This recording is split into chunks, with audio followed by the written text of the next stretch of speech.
I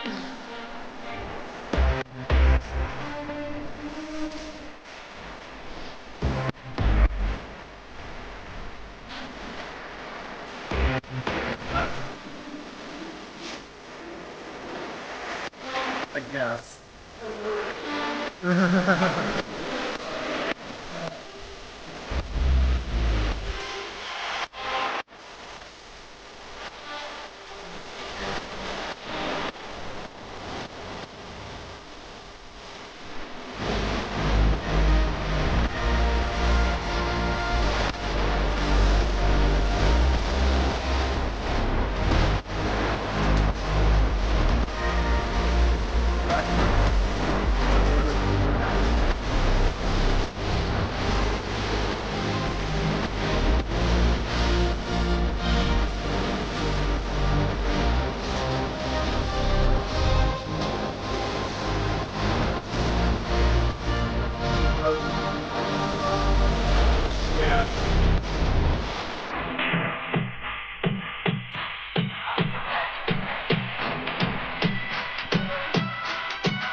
Really,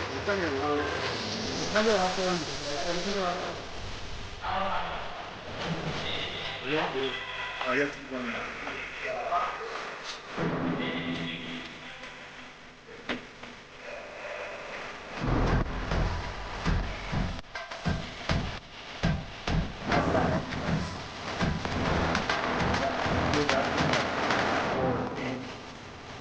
Like 1 year.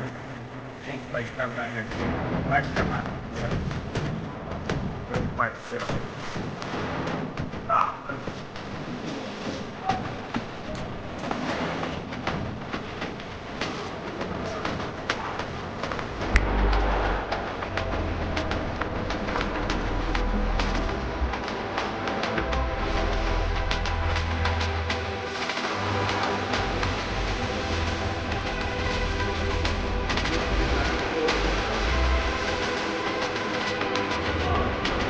The program, you don't get a little bit.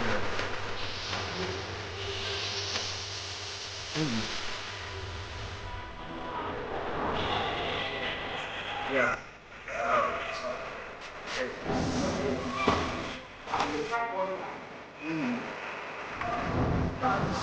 Yeah.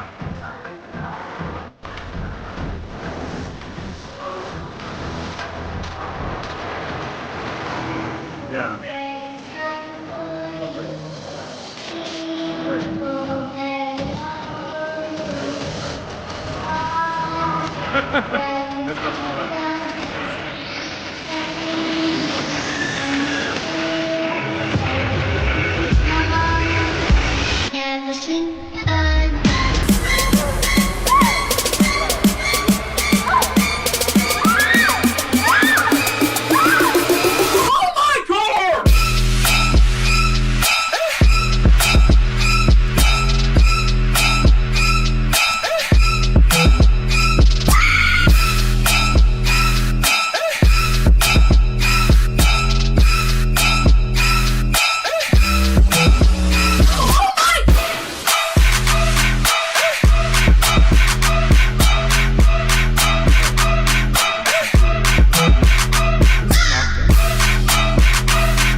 right.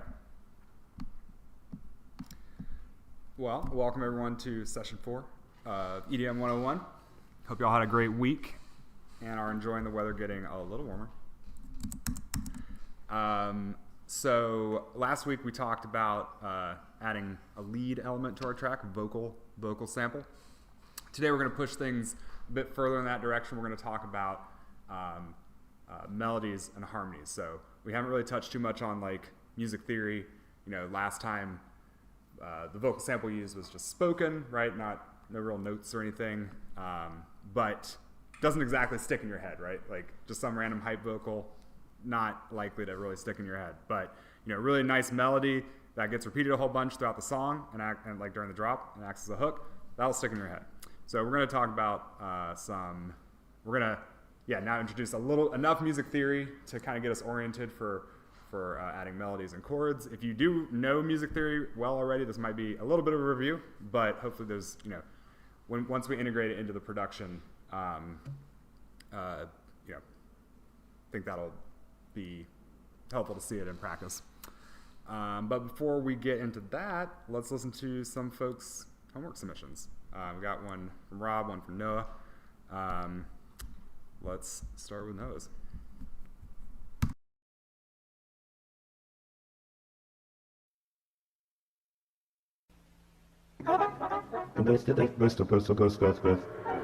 Here are the girl watchers.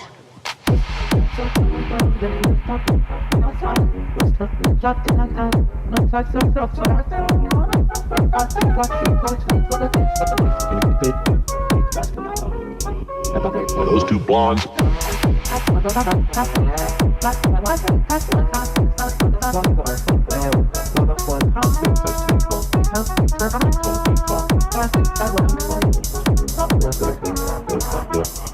I was enormously pleased. Enormous. Enormous.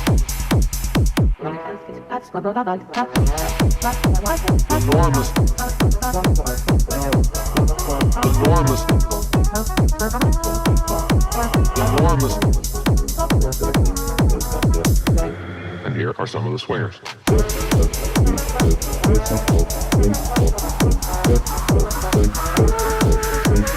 Let's look now at some of the physical features and how they affect use. We have never ever seen a girl watcher make a pass at a girl.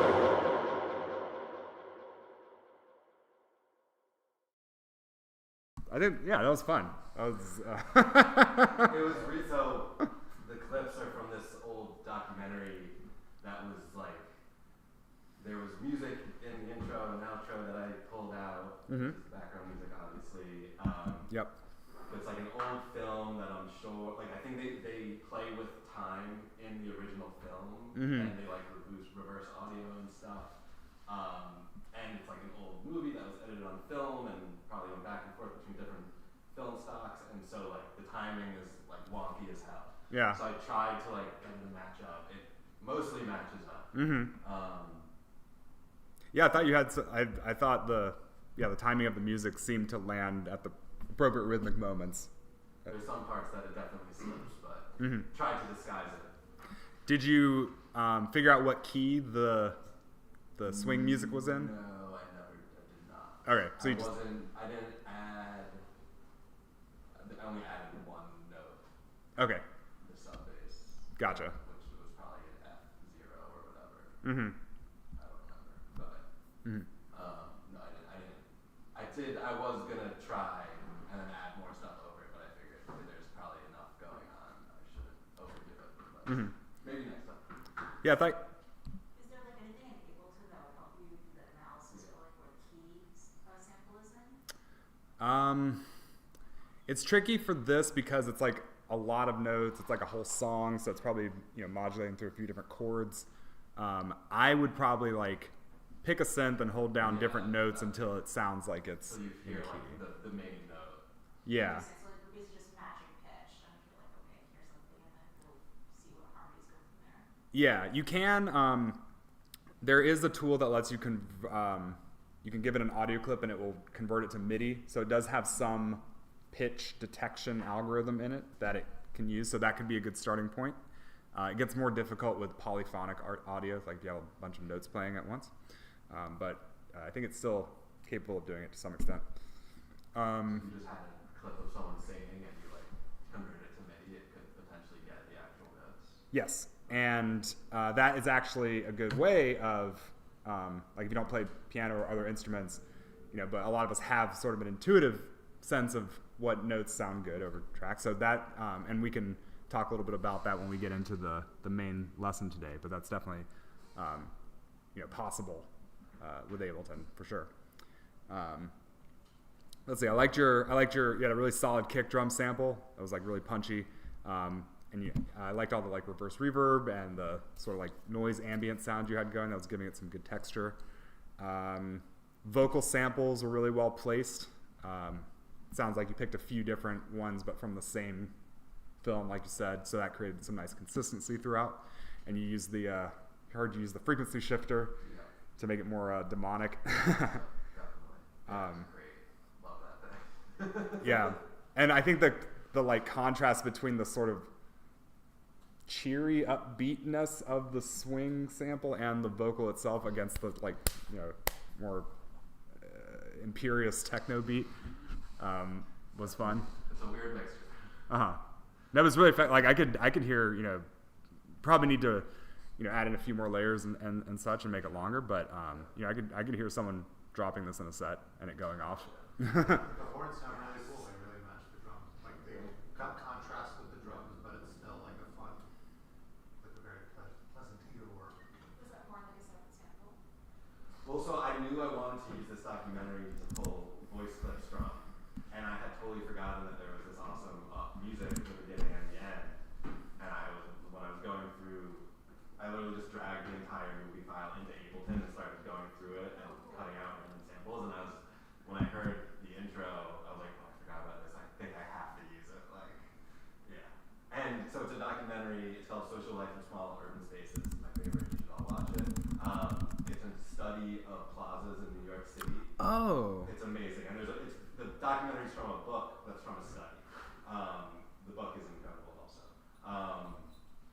But yeah, it's really weird and cool. And they like do weird things. They like play with audio. There's all these weird sound effects that just like randomly happen. That's clearly multiple people making noises layered over each other and then like reversed in weird ways. And I wonder if this has the plaza in front of the Stripe office. That's a nice plaza. Where's the? Is it this? Oh, it was inspiration for John Wilson. That's funny. Oh, really? Wow. That makes sense. Okay. Cool. Yeah, we'll definitely check this out. Yeah, it's an incredible documentary. One thing I noticed, it didn't seem like you had a clap or a snare sample.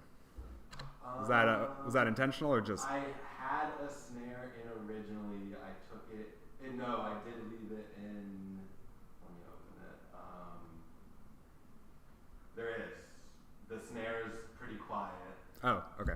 And it's only in one section. Mm-hmm. And I think I do have. Maybe there isn't a clap. Maybe it's just hi-hats.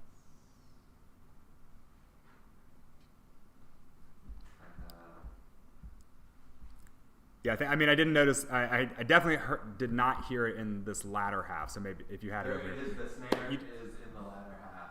It's in like it's in like a little bit before there.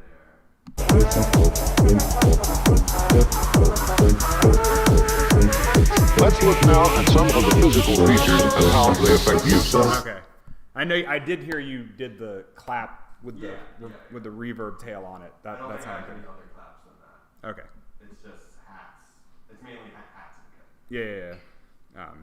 But still, that can be effective with the right ambience and the right track, or the right like sample that you're basing your track off of. So,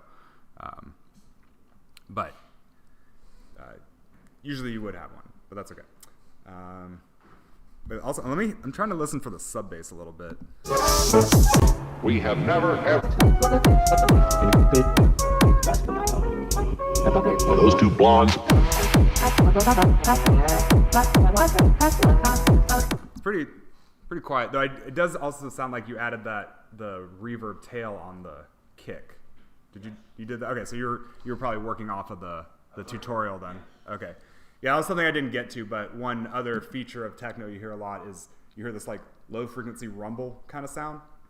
And one way to do that is to put reverb on your kick and then sidechain that reverb to the kick so it gets out of the way, but then it creates this nice like, and there's like lots of different ways to do it. And the tutorial video I linked shows how to do that, but it's just another application of good old sidechaining. So, but yeah, that definitely helped enhance it for sure. Let's see, anything else to say about this? No, I mean, I think, yeah, this is good overall submission. So nice work. All right, let's see. Let's see what Rob cooked up. Here we go. To beat a man, you gotta beat the man, and I'm saying, woo, I'm the man.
Reverse reverb? No.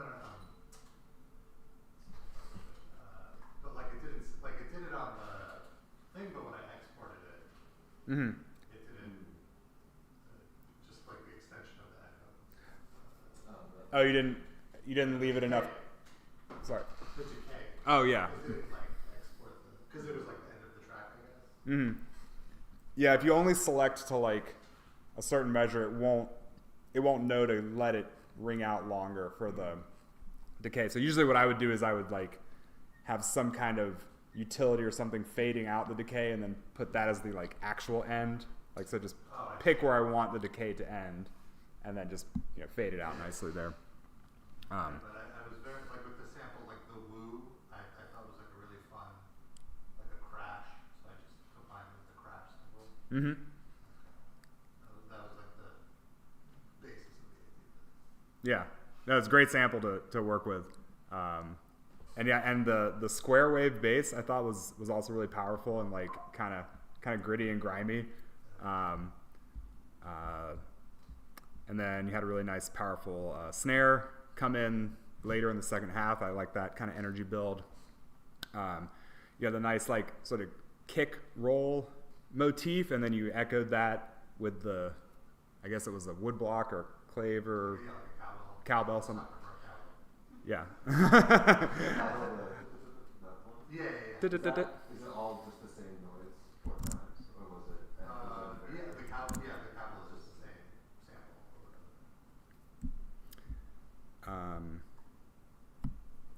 Let's see what else. Maybe one thing you could play with is like a filter on the bass. So like maybe when it initially starts off, and we'll talk a little bit about this in the main content today, but start with some of the high end taken out, and then like use it at key moments to like add a sort of swell to the bass. That can be a nice effective element as like a turnaround right before the next section starts. Give the bass somewhere to grow to. And I like the different ambiences you had on there. I noticed you didn't sidechain them to the kick, which is fine, but it can also make it bouncier and groovier and allow the kick to cut through more. Yeah, like I crashed.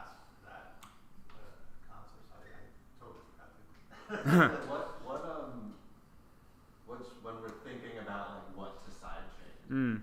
Yeah. To what? Like what should we be thinking about? So pretty much you always want to sidechain the kick to the bass because those are just naturally competing for the same part in the spectrum. For things that are like long held notes, like long chords, long ambient textures, those can kind of like start to penetrate the listener's mind a bit, or like kind of push into it like drip torture. So having a little bit of sidechaining there to give it a little bit of sway, and like so it's not constantly pressing in on the listener's ear, that's a good thing to sidechain. That would be like a background element. Or if you have like a riser, that doesn't need to necessarily constantly be zzz, it can go because it's less important, and you want the kick to retain its like really punchy transient hit at the beginning. And if you've got like risers or chords or something also fighting for the mid and high frequencies where that kick transient is, that can also make your kick kind of sound weaker or duller. So that's another reason that you might want to sidechain that. But for like even vocal melodies are sometimes sidechained, just to give it like that bounce. But generally you wouldn't. Yeah, wouldn't always do it because the vocal is like, especially a really nice vocal. Listeners, that's like the focal point of the song, so listeners don't necessarily need the kick to duck that. But if it's like a synth lead, then even that could be candidate for sidechaining, because again it gives it a little bit of a rhythm, an additional rhythm to whatever you've got it programmed in, and anything that's a long held sound can start to feel like pressure to the listener, and so you want to break it up a little bit. So would you say like the sidechaining is just like reducing the pitch on dependency? Reducing the volume. Reducing the volume, okay. Yeah, so there's other sound design opportunities where you might, like let's say you have a lead sound. You might want the first part of the sound to be like let's say a vocal chop, but then you want to give it a nice long sustained tail that's like another synth. So you might have that longer sustained tail sound be sidechained to the like initial vocal chop. So it like the vocal chop comes through and then the tail of it kind of sweeps in. Or maybe you have like a pad sound that's got like one layer has like kind of a bit of a tack at the beginning, and then like another layer comes in more slowly. You might set up a sidechain there. Or of course in those cases too, you could just add some attack to the second sound so it doesn't start in quite so hot. So it's like another way of attaining sidechaining. And we'll show a little bit of sound layering today too as well. So maybe that'll give you some ideas for what I'm talking about. What other use cases could there be?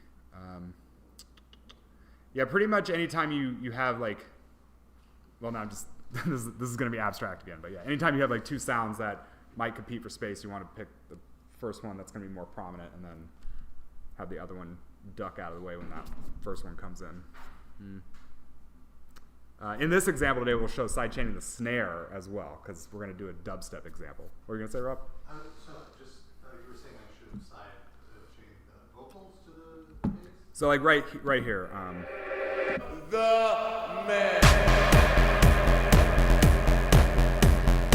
So like we're like man, right? There's that long reverb tail on man. That could be something that could be sidechained to the kick. So it goes So you have to have it on a different track than the first part of the clip. Well, in the first part, there's no kick. To be the man, you gotta beat the man, and I'm saying, woo! So sidechaining won't affect it. The man. Halfway through my edit, that that vocal line had to be on a separate track, and then like all the samples in the middle, just because I was adding. I didn't realize like the reverb effect is on the whole track. Were you using the drums, bass, background, foreground template? Yeah. Okay. But then I just had like the vocal line on one foreground, and then I just started splitting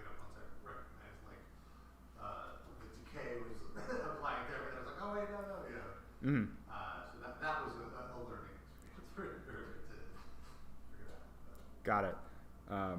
I think there is a way where you can route a track to a separate track. So you could like have the vocal be in the foreground group. I think there's a way to route it so that you could then put it into a reverb that's on the background group, and then that would take care of the side chaining. I would have to look up how to do that. I feel like I don't usually end up doing that though. If it's like a special sort of one-off vocal, then I'd just probably put that in the background. But it would depend on the situation. But yeah, and you're like another thing here too, where you have the clap with long reverb tail. That's another thing that could be sidechained to the kick. I think you have that.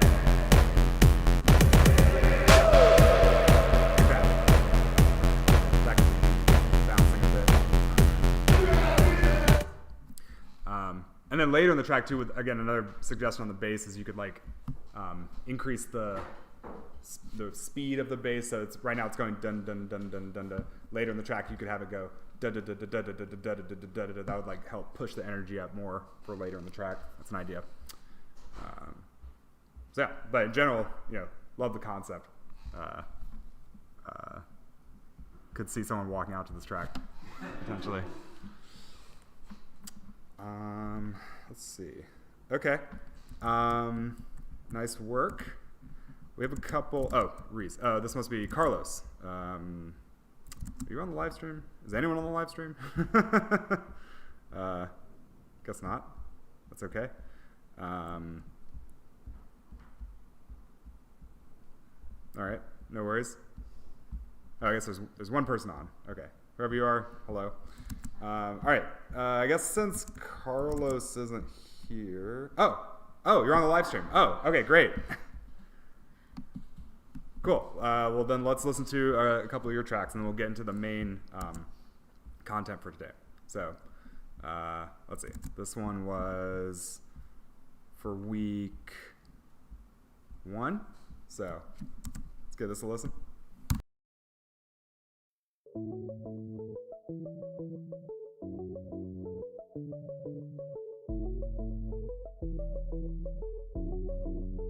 Fuck you and who you came with.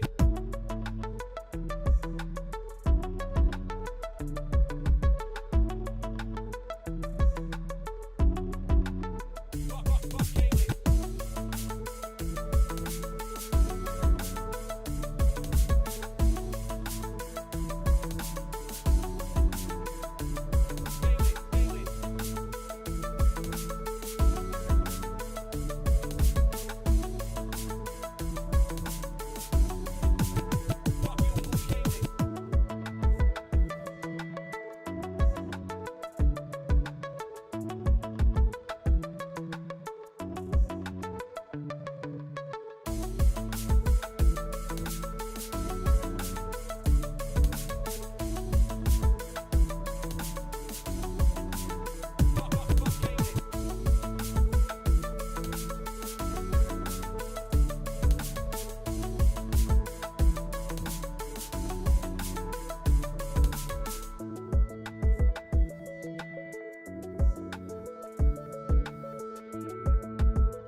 All right.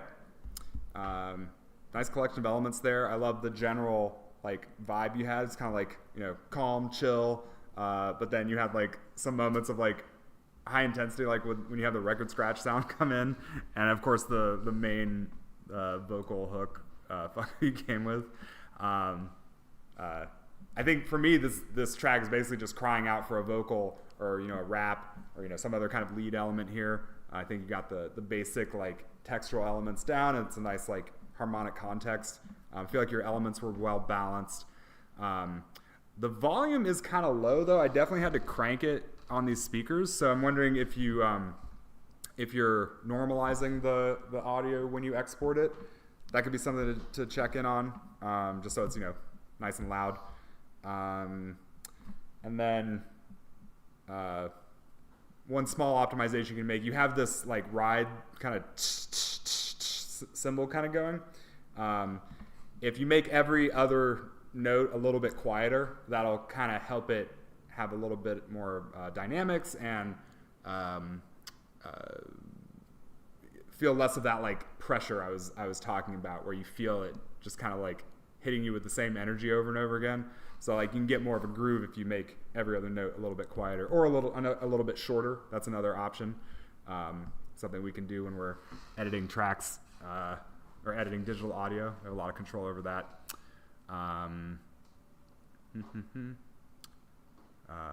Yeah. Other than that, I thought the energetic progression of the minute and a half was good too. Right here, you kind of pulled out the drums a bit, and then added them back in. And then you had a nice little moment here at the end where you started pulling out a few elements. So nice structure to the track. So maybe you could bring the vocal. Maybe that the "Who You Came With" sample could be more prominent. I'm wondering where the cowboy motif comes from. I don't know. Is this guy jealous of the two dancers in the background? Maybe. But anyway, nice submission. Great work. More drops. Now that I know how important those are. Yeah. Drops. Little turnaround moments to break up the rhythm. Those can be effective. Cool. Let's listen to your other one. This was for week 2. Okay, I'm sensing a interest in cow. Are you playing Red Dead Redemption or something? But let's give this one a listen. So immediately I can see that this waveform is a lot more thick, squished. So I anticipate it'll be a bit louder. So let's test that theory. Here we go. Throw your hands up if you with it.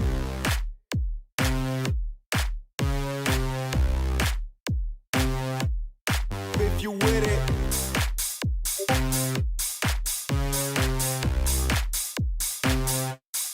If you with it.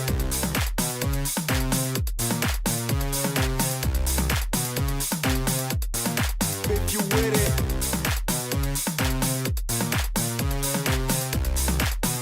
Throw your hands up if you with it.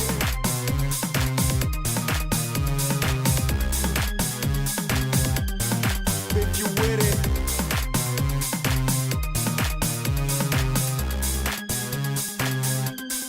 If you with it.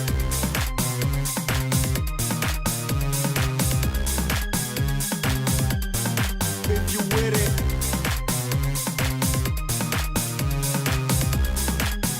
Throw your hands up if you with it.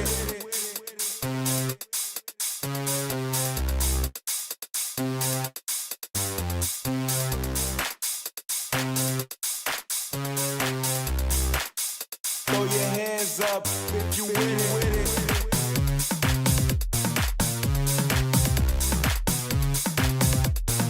If you with it.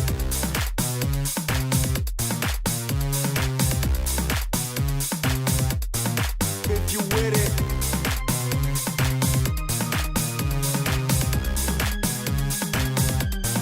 If you with it.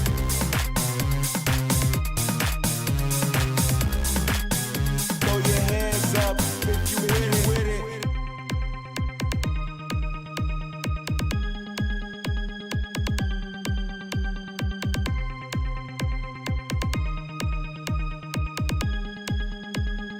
One, two, three, go! Oops. Nice. Very good. Yeah, great. Again, really nice overall structure there. Some great moments where you stepped the energy back and then gradually brought it back in, like around here in this middle part. You pulled everything out, and then you brought the clap in, then you brought did the vocal sample, and then back into the drop. So really nice structural moment there. Really nice use of that like high pad counter melody lead, so ethereal kind of sound. That was you brought it in at some nice points where it was appropriate to add more energy and add some contrast to your kind of lead bass element that you had going, that like sawtooth sound. So I thought that was really effective. I think you could have taken your bass down an octave. I think for me it was missing a little bit of sub.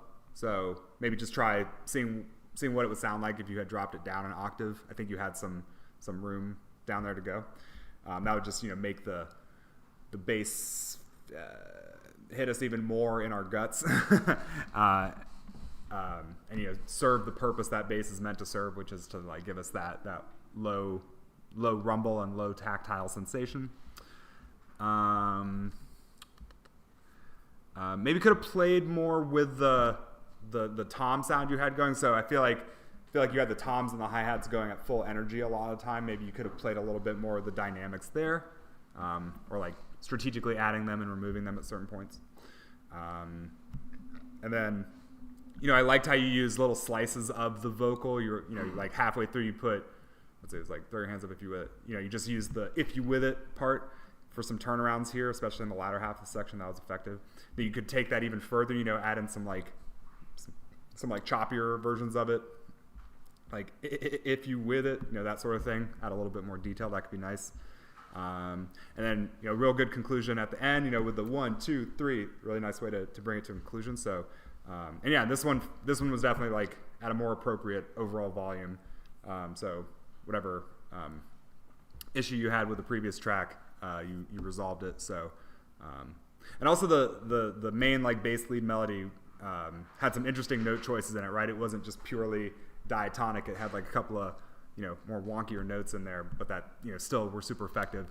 And I think that's a nice thing about like with EDM, because you need these like repetitive elements to like dance to. You can often get away with putting notes together that they're not necessarily in the same key, but if you repeat it enough times, like the listener just like gets into it.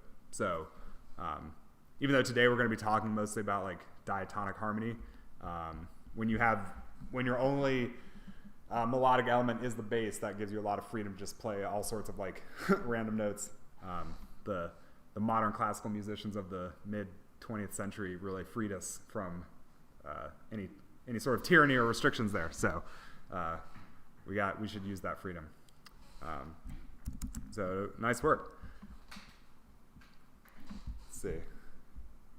Got some commentary for us here. Oh, do you want to finish your thought? Oh, nice.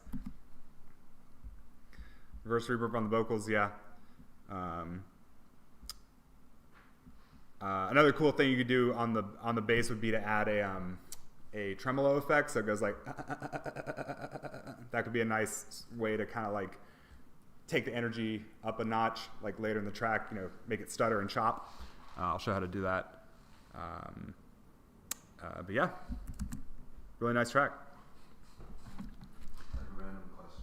Yeah, what's up? I downloaded some samples, and some of them have end in like underscore or dash U and underscore or dash key. I'm wondering if that is like a universal thing that means something, or maybe it's specific to these ones that I downloaded. That's a good question. I don't. Because it'll have like slightly different sounds. One's a U version, one's a P version. Yeah, I mean, my first thought is like mono versus stereo, but no. Next thought is like maybe one of them is dry and one of them has effects on it. No. But if you drop the link where you got them, maybe I can use some more context to figure it out. Okay. Cool.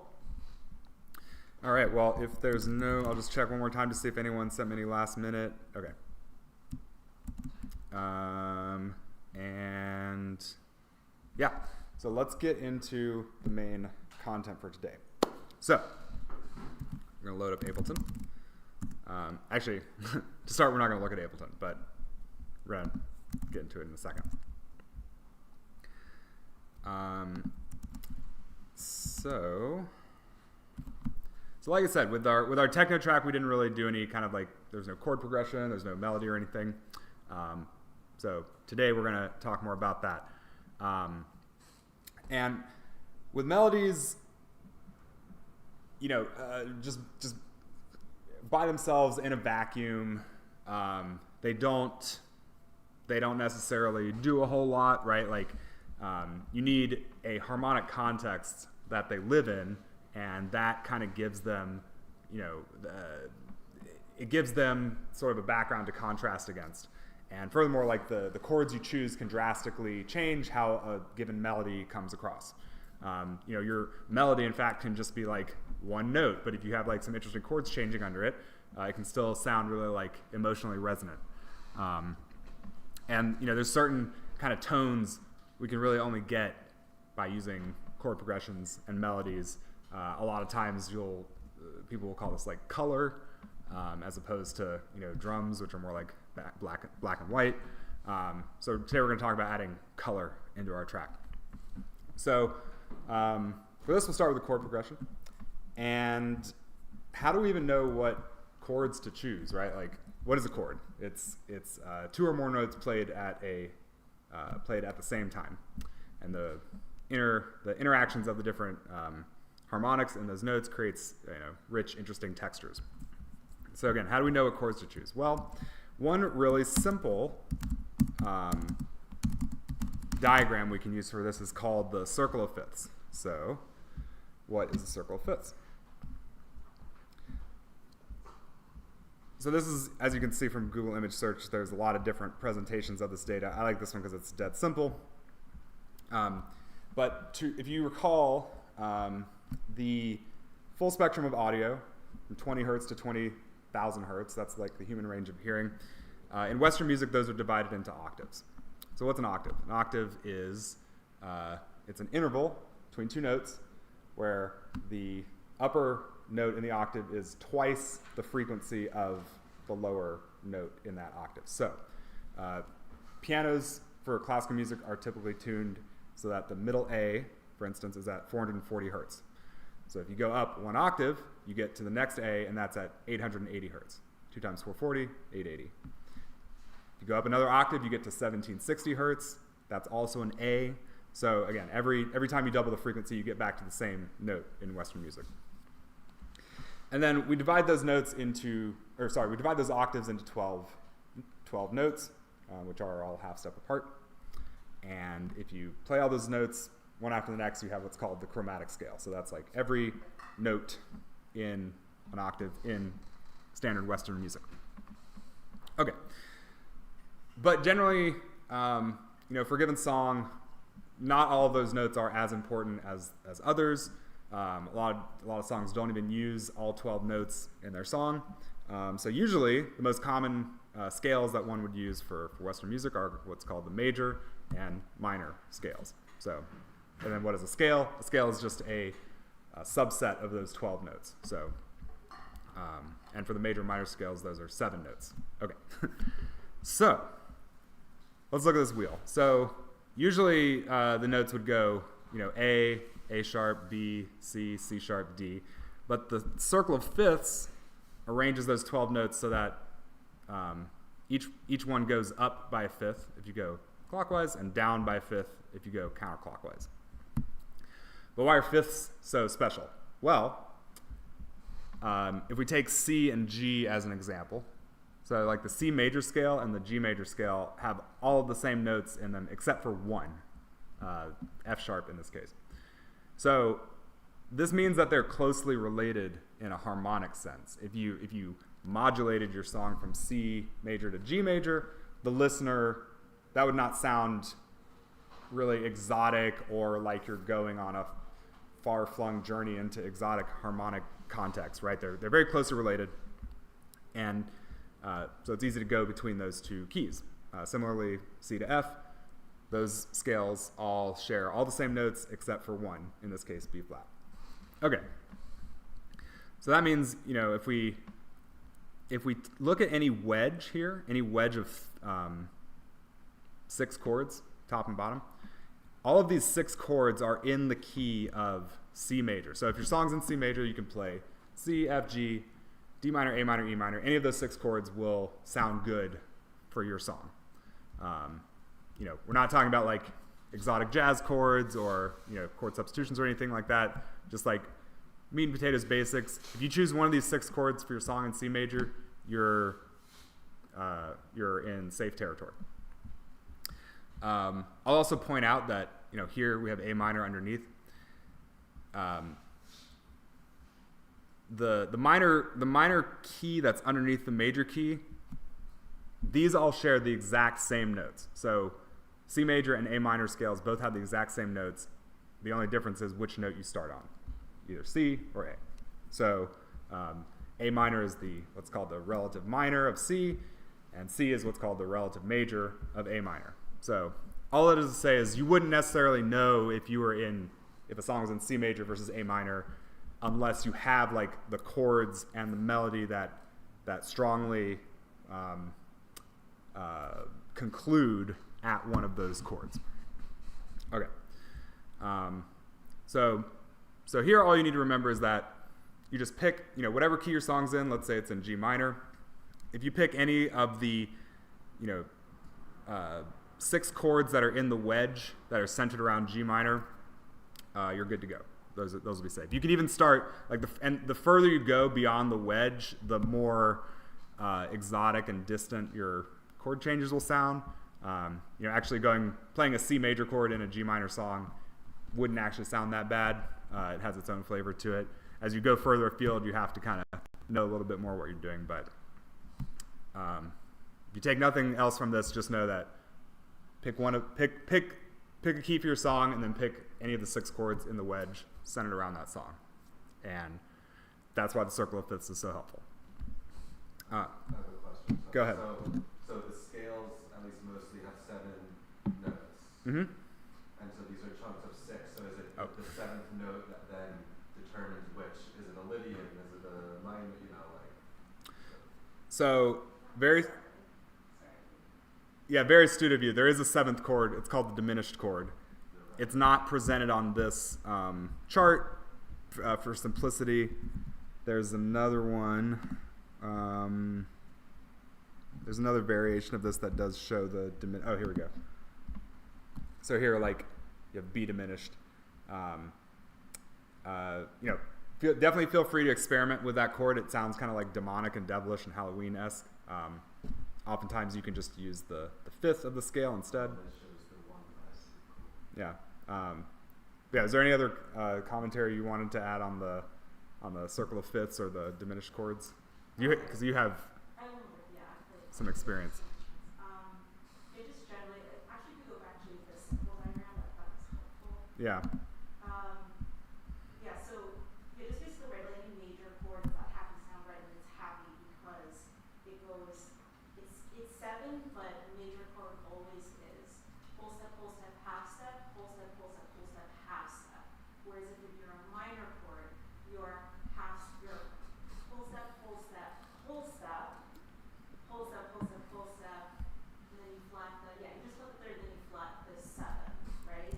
So in that case, that gives it the sad sound, right? So every scale has a set pattern of the 7 notes in it. For example, if you look at the leaders we talked about, F, C, G, that's the easiest one to use because those are all the white notes on the board, right? You don't have to worry about your incidentals at all. And once you start shifting up or down, that's when you have to start using your incidentals, your black notes, your flats, or your sharps, depending on what direction you're going in. The flats and sharps are kind of interchangeable. So that's why FCG are kind of the easier set to write in. And when someone was told me this, 85% of pop songs are written in C, G, D in that chord progression. I would believe so that. That's the most recognizable pop sound, typically. Fortunately, since we're not playing on a piano, we don't even need to worry about black keys versus white keys. But your point stands.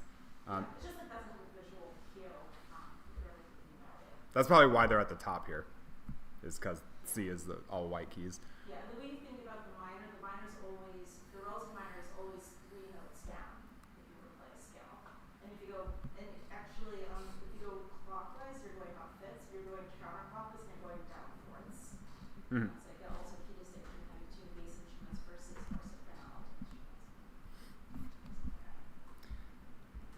instruments. So we'll talk about how to build some of these chords. So for our example song today, we're going to be making a love step or chill step remix of Poker Face by Lady Gaga, and we'll choose the key of G minor. So we're gonna the chord progression we're going to build is G minor, E flat, B flat, F, and then back to G minor. And this is like an insanely popular chord progression. I remember last time I taught this class, I was like looking up chord progressions in ChatGPT, and this was like the first one it gave me. So I think you'll probably recognize it once we start building it. So cool. All right, so we got Ableton open. I'm gonna, let's see, let me load up my less complicated template.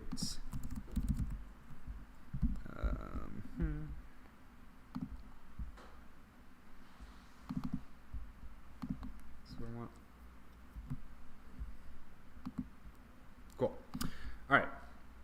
So we're going to program a kind of sound here called a pad sound because it pads out the, it's like filler sound for your track, and it's gonna go in the background because it's not like a focal point of our song. So start by getting an instance of Vital and put it on a new MIDI track, and then put it in your background group. Rename this to pad. And I said our song's gonna be in G minor, right? So you can actually set the scale of your song or the key of your song in Ableton. So if you go up here on the top bar, default is C major, but we can come down and change this to G and then minor. And it actually has a lot of different, it's got all the different modes. It's got, other kind of exotic scales.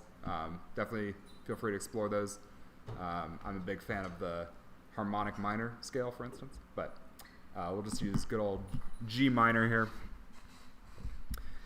And we're going to make a really simple pad sound called a super saw. So this is an extremely common sound that you'll hear in a lot of different EDM tracks, but so we can just start with the initial preset. It's just a saw wave, right? Sounds like that. It's a little bit too buzzy and bright and sizzling for our needs. We're gonna want to calm it down a little bit. So to do that, we're gonna put it through a low pass filter. So this lets the low frequencies pass through, and it cuts out the high frequencies. So low pass, high cut, same. Fortunately, by default, our oscillator 1 gets routed to filter 1, and by default, filter 1 is a low pass filter, so all we got to do is turn on filter, and now we get this nice, more mellow kind of sound. And we can, adjust the cutoff to taste.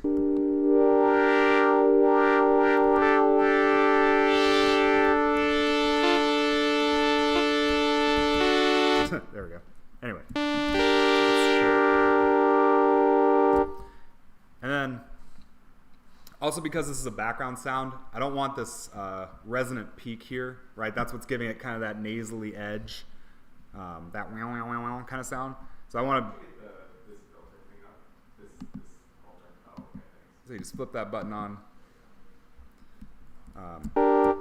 So this horizontal knob is the frequency, and this vertical slider is the resonance. So we're just going to turn that resonance down all the way. And you can hear that kind of calms it down a little bit. Less of that. Okay, my mouse is acting up a little bit here, but less of that nasally sort of sound that you would get when the resonance is really high.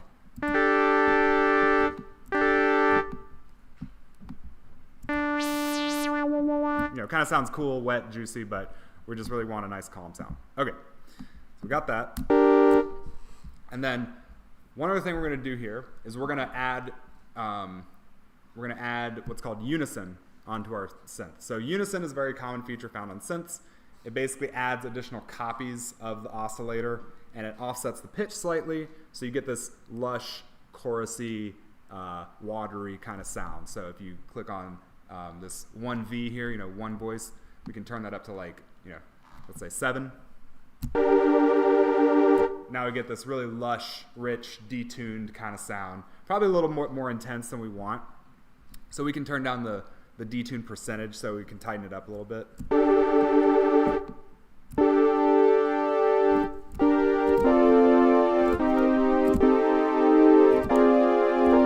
Yeah.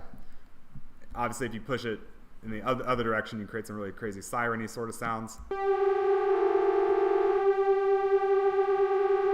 which can sound cool for like techno or hardstyle or other sort of genres, but you know, we want a nice, you know, sort of lush sound. And you know, if I turn the filter frequency all the way up, you know, you've probably heard that kind of sound in all sorts of tracks, right? It's really rich, lush, bright, filling kind of sound. So super versatile. But cool. Is everyone able to get a nice, you know, calm, chill, pad kind of sound? What's up? You're saying your sound's a little different? Yeah. Okay. So you got to turn your unison voices up. So click on that 1B and then click and drag it up to like 7 Oh. or so. Yeah. You can push it even higher if you want like even more voices, but 7's a good starting point. Then you may want to turn down the detune percentage so it's a little, the detune percentage. The detune percentage. There you go. So it's a little less spread out. Also, I realize we're going to lose the light again. 1 second. Oh, I'm going to turn it off.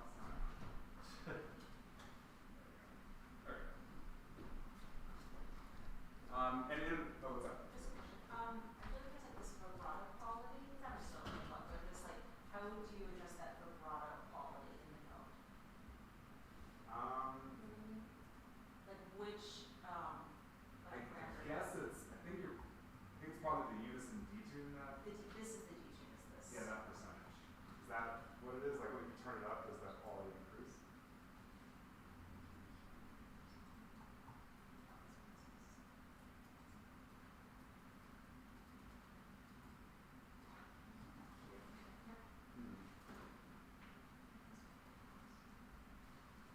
Oh, yeah. Bring that down. Yeah, it does bring it down a little bit, yeah. So when the notes are more detuned, you get more constructive and destructive interference between the different voices in the set. So you get more volume variation if the I don't know where that's coming from. If the unison detuning is tighter, then you won't get as much of a volume differential. You could use a compressor to kind of even that out a little bit. What do you think? I'm just a little, I guess, I don't know if it's like my ear or like how we're describing it generally, but like the distinction between tools that like change their volume versus tools that change the pitch slightly. Like when I say vibrato, I mean like that wavering between pitch. Yeah. Do you know what I mean? Mm-hmm. That's how I would describe it. But you're describing it as volume, so like Oh. maybe I have it wrong. No, Articulating it. No, you're right. Like vibrato is pitch. Tremolo refers to volume. You'll get volume wavering when you use this unison because of the constructive and destructive interference, but it's not the main purpose. You can imagine if you have like a violin section and every violinist is trying to hit the same note, they're not all going to be right exactly on there, so you'll get a little bit of that spread, but it's not like the orchestra, it's not like the conductor is telling like half the violins to play a little out of tune and the other have to play a little sharp. But that's effectively what you get when you are using this unison detune. But yeah, you're getting that like beat frequency, and that's because of the more distantly detuned voices are interfering with each other more. What's up? So if you have the keyboard turned on and you have your track armed for recording, then you can use your laptop keyboard. Mm-hmm. Okay.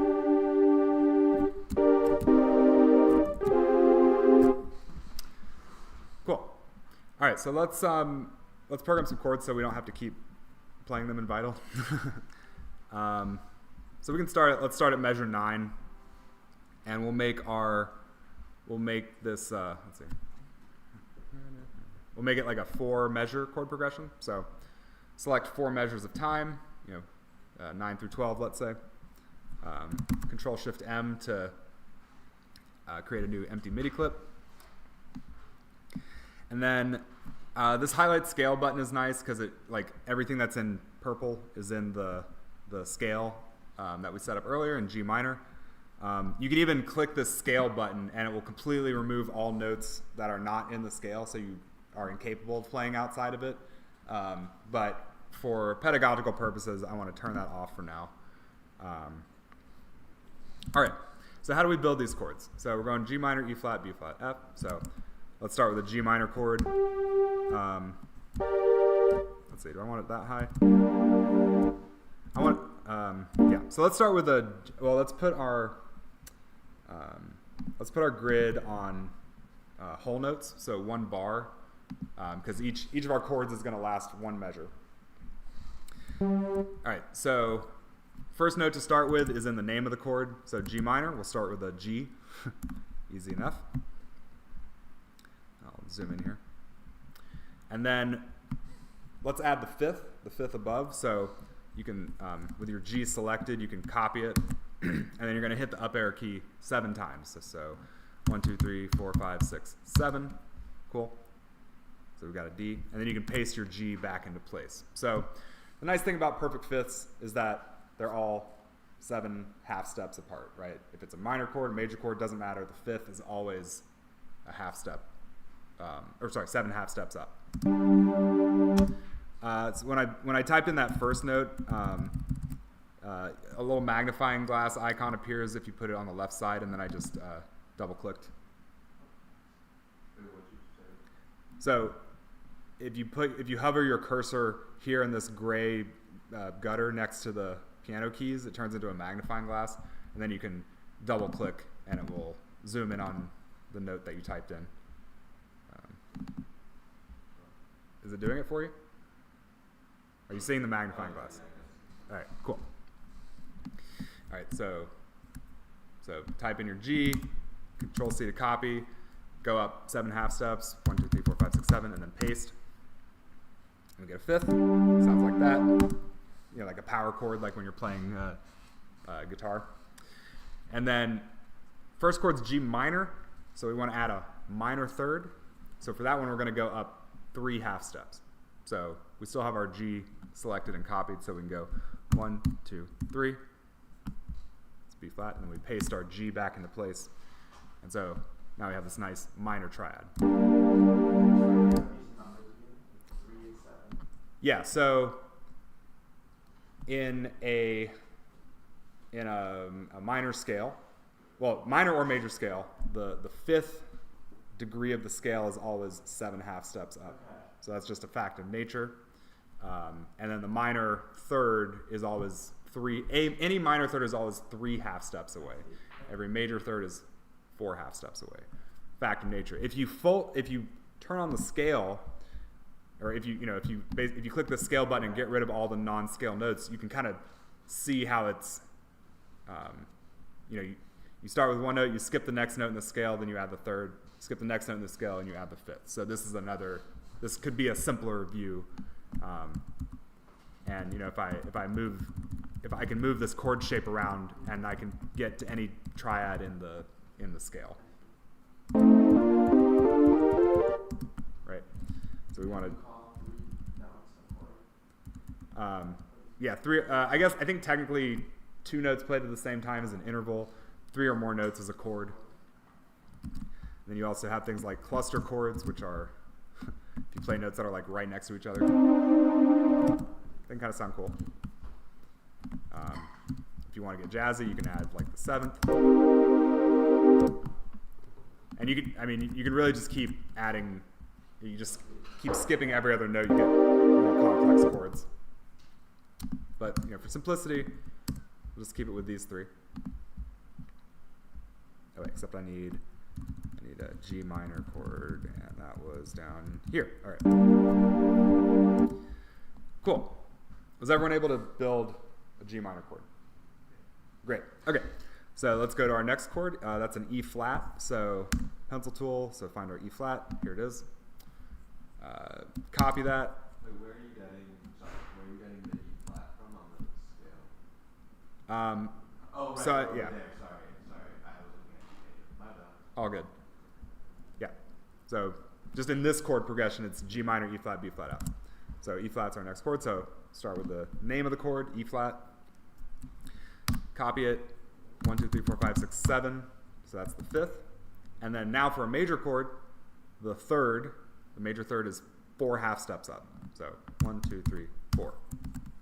And you'll notice that, interestingly, it's actually, you'll see that these two chords actually share 2 of the same 3 notes. So that's another kind of tip you can think about when you're deciding how to change chords. Like if you pick 2 chords that share most of the same notes together, it's very easy to move between them. And then if you do that right, you get this kind of sound.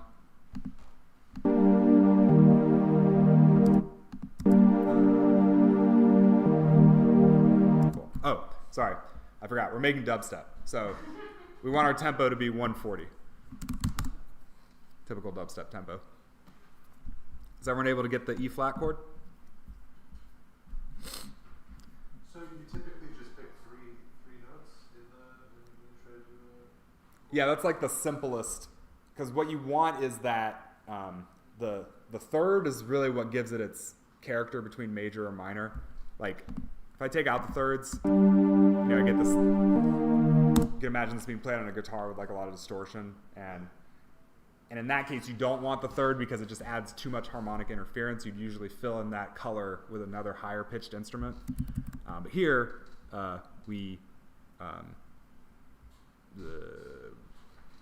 it's not going to be that. There's not going to be that level of interference from distortion. So we can play it in this chord, and you can also play around with seconds and fourths. So I could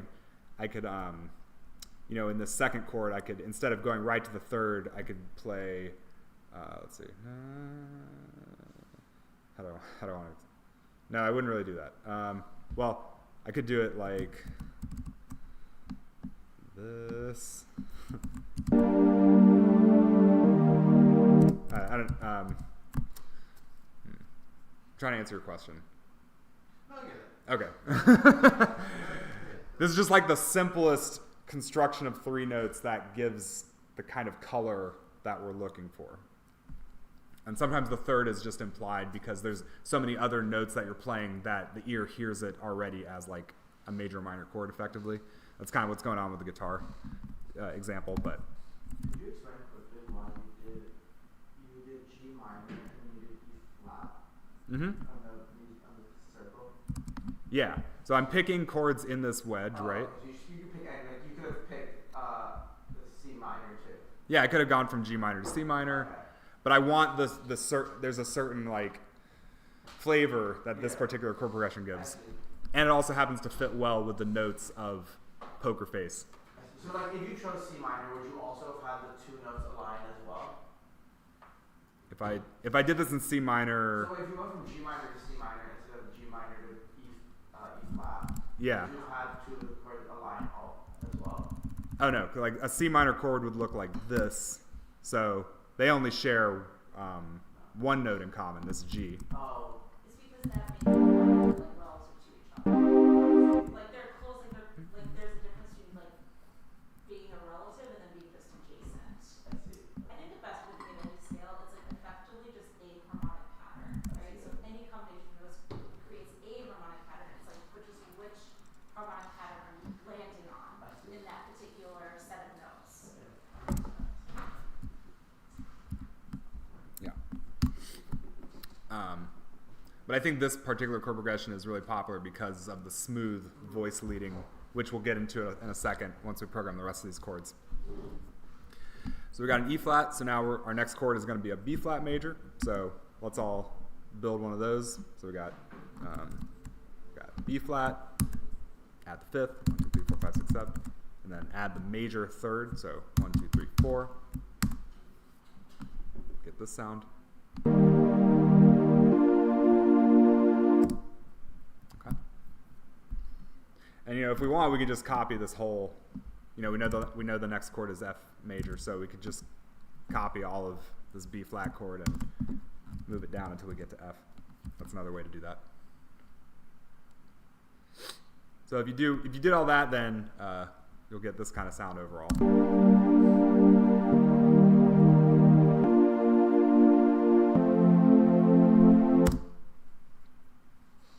I'm gonna cry. It's so beautiful.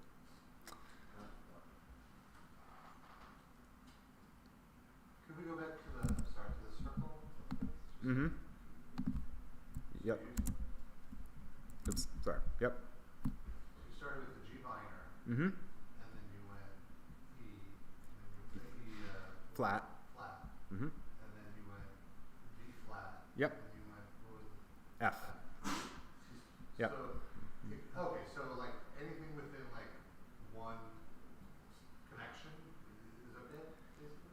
Yeah. Any like, imagine I highlighted this wedge of Yeah, yeah. 6 chords. Anything in there is fair game. Right. And you start in that way because you started with the G minor. Yeah, I want to start on G minor because for this song, I mean, G minor is like our home key, so it's generally pretty safe to start on the chord that corresponds to the root note of your song. Like if I was writing a song in F minor, maybe I'd probably start on an F minor chord. But you also can get interesting tones if you start on a different chord than the root of your song. That can be an interesting exercise. Like, okay, write a song in F minor, but like start on D flat. So that kind of, it already sets the listener off balance slightly and begs for some kind of progression in a certain direction. So that can be a nice way to immediately like create a sense of, oh, we need to go somewhere. So, whereas staying on the root chord of your song is a very stable place, and you can basically rest there in your home key. There's one more bit, like I know there's no rules in music. You typically would not go from like G minor to like a G or a D or that way. Like G minor to D would actually sound good in a lot of cases. D happens to, so D minor is the 5th degree of the scale in G minor, but if you're in G harmonic minor, then playing a D major chord would actually sound really good, and it would sound kind of like really powerful, majestic. so like if you start with G minor, what would you avoid going? Or is there no avoiding? Like is there no hard rule like that? If you watch enough Jacob Collier videos, he puts all sorts of chords next to each other. So yeah, I'm just proposing this circle of fifths 6 chord framework as a safe starting place. Yeah. Understood. But you could definitely like Phantom of the Opera. The opening would go from like G minor down to E flat minor. It's like dun dun dun dun dun dun, and that going down 1, 2, 3, 4, going down 4 half steps. You're going into a completely different key, but that's part of why it sounds so like demonic, diabolical, surprising. Yeah, exactly. And if you play around with seeing how these chords sit next to each other, you can start to get a sense for like what kind of emotions. I feel like I've seen chord emotion map. I feel like I've seen some pretty crazy charts here. Yeah, here you go. Negative surprise, uncertainty, darkening release. Wow. That's so cool. So you might look up some maps like this and C to G, optimism, energy, yeah. So Setback, that's we did true. G, What's that? we did G minor to E flat, right? Mm-hmm. What does it say we're doing?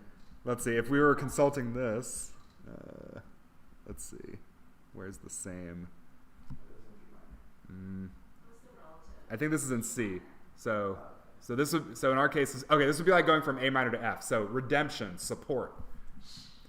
I think that's pretty accurate. Yeah, I would agree with that. I didn't use a reserved version of this chart, but it was like from the time of Mozart, Mm-hmm. where they always felt like each key, like they moved your humors around, like that's what we thought like inventor notes. I remember things like, I think like A major was like nationalism and patriotism, and like E flat was pride and love. Mm. Those are things always stuck with me. Yeah, I would believe that. Yeah. And there is I think there is something to that when you consider the sub note, the sub bass, because like in some keys you can't play notes that are really low in that scale because they just won't come through in the bass. So you are constrained in a certain way, and it encourages you to use certain chord progressions because your sub bass won't sound right if you choose other ones. So I think they're probably onto something with that. But yeah, redemption. And then, let's see, in our case, we're going from F to C, which would be bright peace. Yeah, bright peace, and then C to G, which would be optimism or energy. How are you translating this into our key? So this is in C major. So I'm just thinking of all the, so there's We're playing in G minor, so you have to move. Yeah, I have to translate it. So there's this Roman numeral system that's key agnostic. So the chord progression we're doing here is, if we wanted to use Roman numerals, yeah, it's a 1, 6, 3, 7 chord progression. So is it very popular for things to be just written in C major? C major is an easy key to Bass. yeah, because there's no sharps or flats, there's no accidentals, like you said. So it's easy on the piano. But some instruments, like certain trumpets, are tuned in B flat. So you'll find fake books written in B flat for that reason. But C can be an easy chord key to transpose from if you're, if you just have the bare music without any sharps and flats, or without too many. Trying to do it from like D flat is pretty tough. Cool. So is everyone able to get these like four basic chords in place? F major,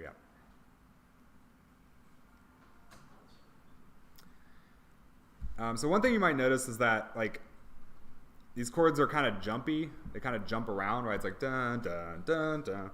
It's like big zigzag sort of pattern.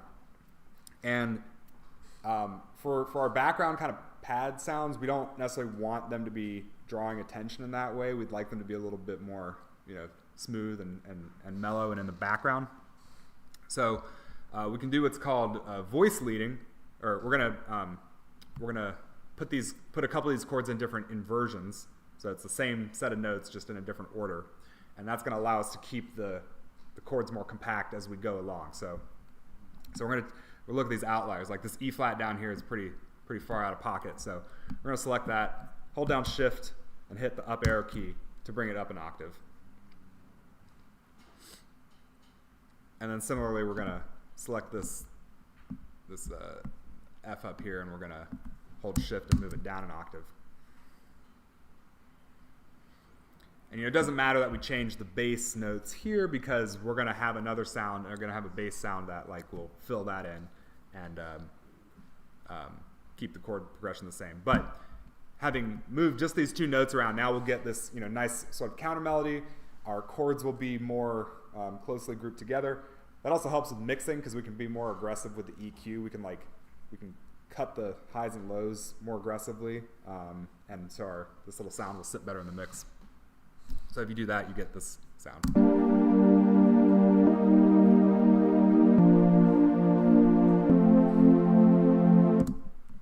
Right, as opposed to...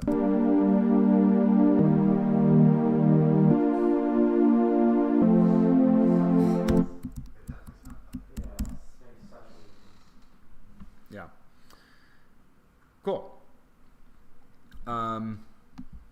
Right, so we got our nice little chord progression here. So let's add a bass to fill out the low end here, and we're gonna do a little bit more sound programming here. We're gonna use the same technique. We're gonna take a saw wave. We're gonna turn on the unison. We're gonna do a couple other additional things to make it a really pro bass sound. So grab yourself another vital. Put it down here. You can move it into your bass group. Bass. And if we play, okay, there we go. So play, so not that G. We want, in this case, we want this G down here. Remember, you can use Z and X to move your keyboard up and down octaves. This is going to be, in Vital it says it's, or It says at the bottom on the, when you do it, when you change it, when you click your X, it says it. oh, you're right. Okay, so C0 to D1, that's the octave I'm in. So if you look in the bottom left corner, as I'm hitting Z and X to transpose, I'm bringing it down so that it says C0 to D1, and that's the G I'm going to use. And G is just G on the keyboard. Yeah, it happens to be the same. So again, we'll turn up the unison, to taste, and then really bring down the percentage. Cool, nice, thick, rich bass sound. And then, this is going to be a chill step song, so we don't want like all that brightness. So again, we're going to just turn on our filter. Maybe bring up the cutoff a little bit.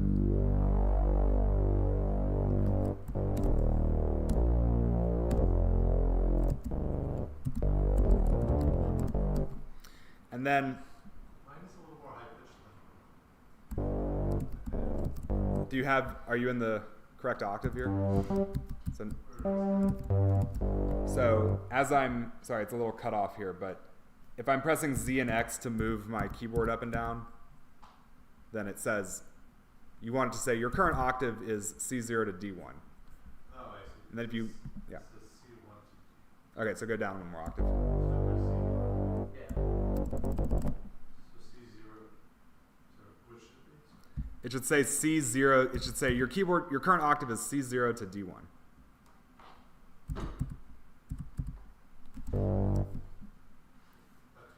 Cool.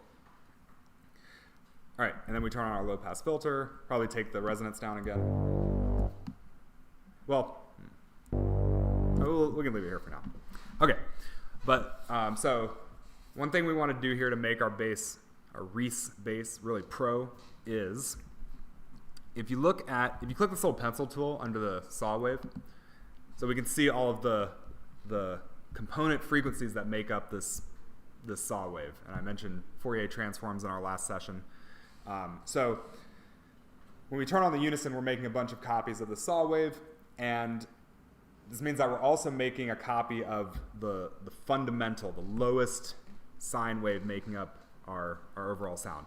And the problem is now we have like several copies of that, and they're all a little bit out of tune with each other, and they're all shifting back and forth, and it's going to create this kind of instability in the bass, which can be effective. Like if you have a part of your song that's not, that's sort of a B section, or maybe it's okay that it's not at like maximum power, that can be okay. But we're going to be building our drop here, so we want like our most dialed in, rock solid, stable bass possible. So we're going to take out the lowest frequency note, or lowest frequency partial component of our saw wave. So you can click on this rectangle here and just click and drag it all the way down to 0.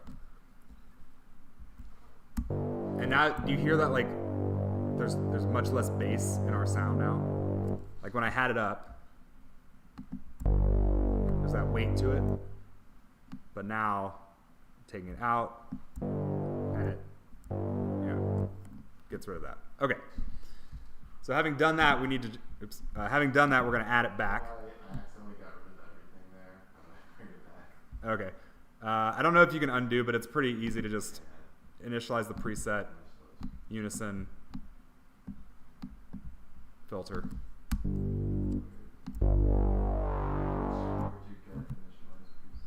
It's in this hamburger menu.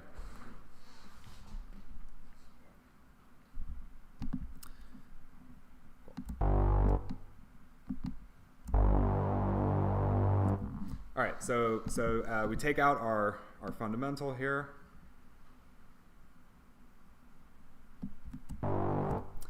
And then we're going to turn on another oscillator. Here's a question. Oh yeah, what's up? The bottom row, sorry, when you were in that, like, yes. Mhm. This bottom row, can you adjust this at all? Or Yeah, so there? these represent the phases of each of the partials. So, you know, a waveform is cyclical, right? So you could start at any point along the waveform. And sometimes when you're adding up a bunch of these sine waves to create a full sound, some of them need to be at different phases than the others, and you'll end up with a different overall tone. And so that's kind of what's going on here. It looks like every other harmonic is 180 degrees out of phase. I don't know much about the math behind summing up sine. Yeah, this is called wavetable, or it's not wavetable synthesis, but you know, these modern synthesizers give you this like fine degree of control over the composition of your waveforms. So we take that out, and then we're going to add it back in.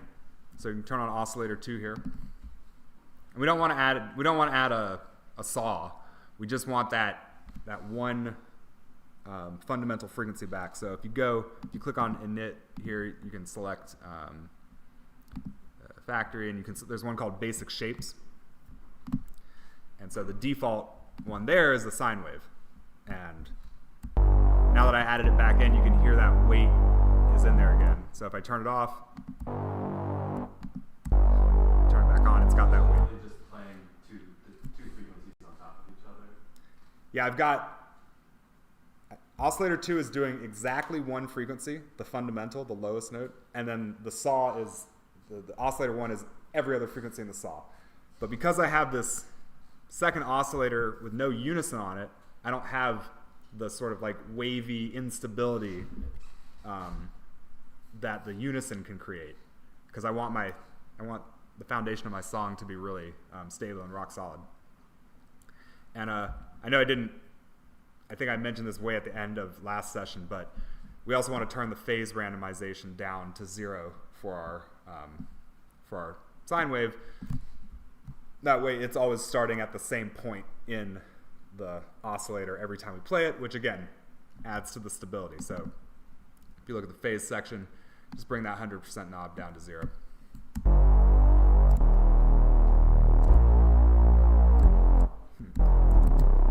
The nice thing too is we can kind of control how much bass we want.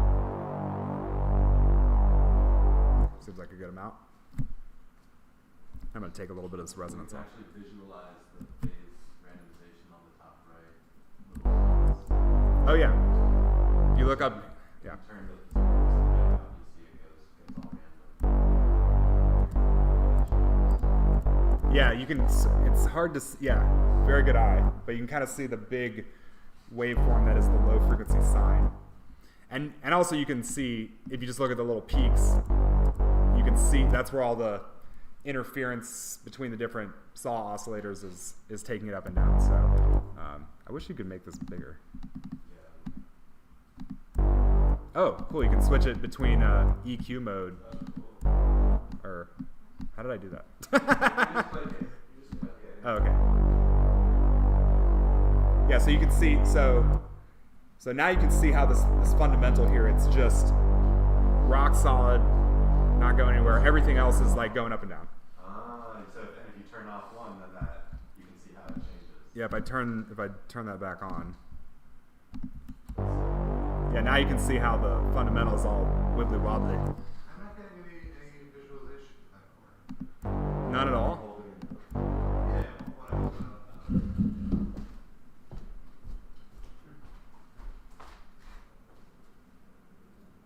Are you hearing me? Yeah. Is it off the screen? Wait. Oh, you're playing a different violin, I think. That's probably why. Nice. Okay. Yeah, that guy. What's up? Sorry, I think it's screwed something up, and now I can't modify the individual phases. I'm not sure why it's doing that. So you're on quad sauce. Is that not where we started? Oh,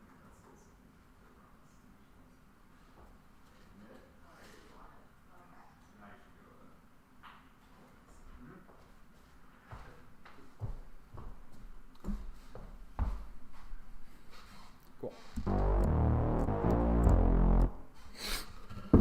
All right, and feel free to save that preset if you want. It's a very versatile sound. Okay, so What would you call that? Reese bass, R-E-E-S-E. I don't know why it's called that.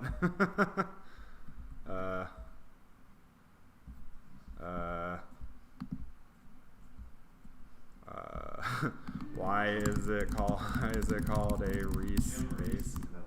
Jim, yeah, right. Named after Saunderson. Oh, used the artist moniker Reese, derived from Jim Reese. Okay, interesting. There you go.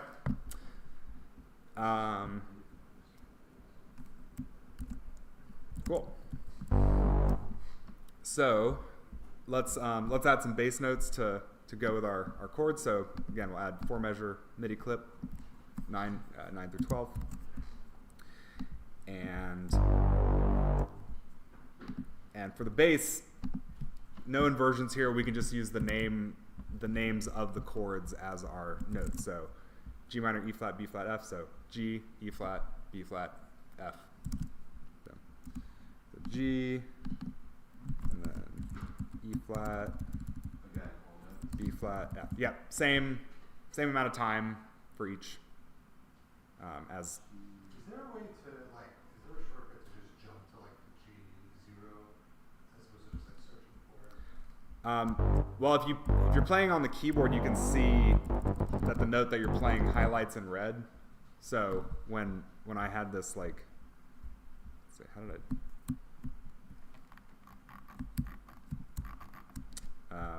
That's usually how I get to it. I just have the keyboard turned on, and then I can see which note I'm playing, and then jump down there. But if you get that programmed right, you get this kind of sound.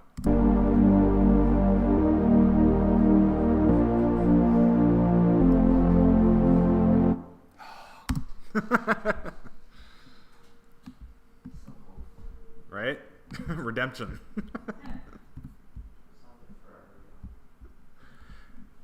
Forever young, I want to be forever young.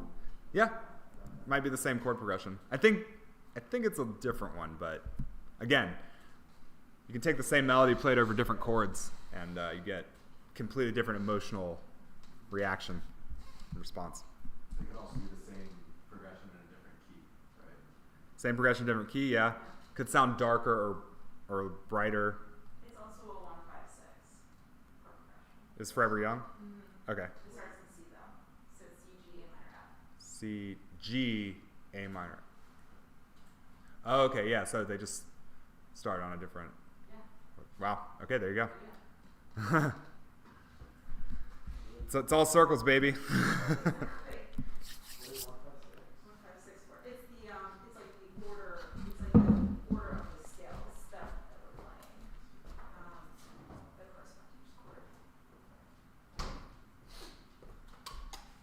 chord. Okay. Let's add some. Sorry, was everyone able to get the bass line, the bass, and the chords? Could you just show the chart again? This one? No. Oh, here? Yes, I see the scan. It should look like this.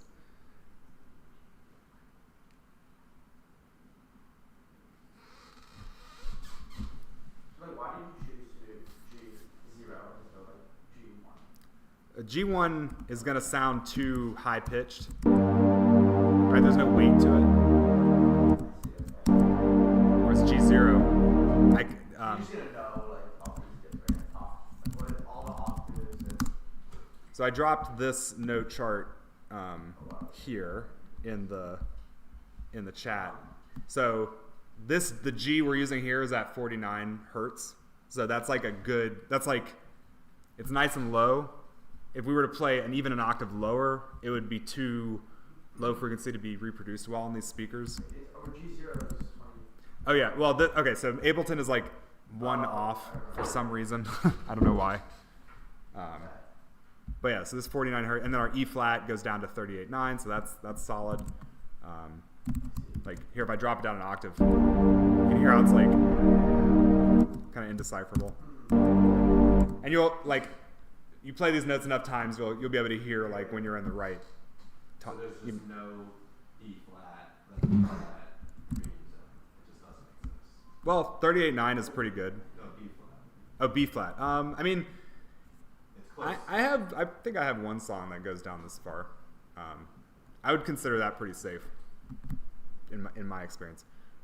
I also have some precision bass hardware that you actually can play notes down in this region, and Sounds good. it feels more like it feels good. What's the magic behind that? There's basically this transducer that's attached to a wooden platform that, So you're literally feeling it. yeah, it's like if you were sitting on a subwoofer. You have that in your house? Yeah. And you just DJ on that in your room?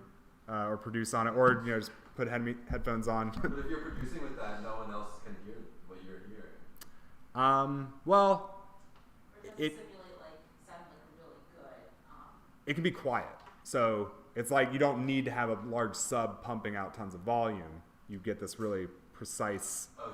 feeling You of what can the use notes are. that so that it's a different way for you to experience the bass in your apartment, essentially. Yeah.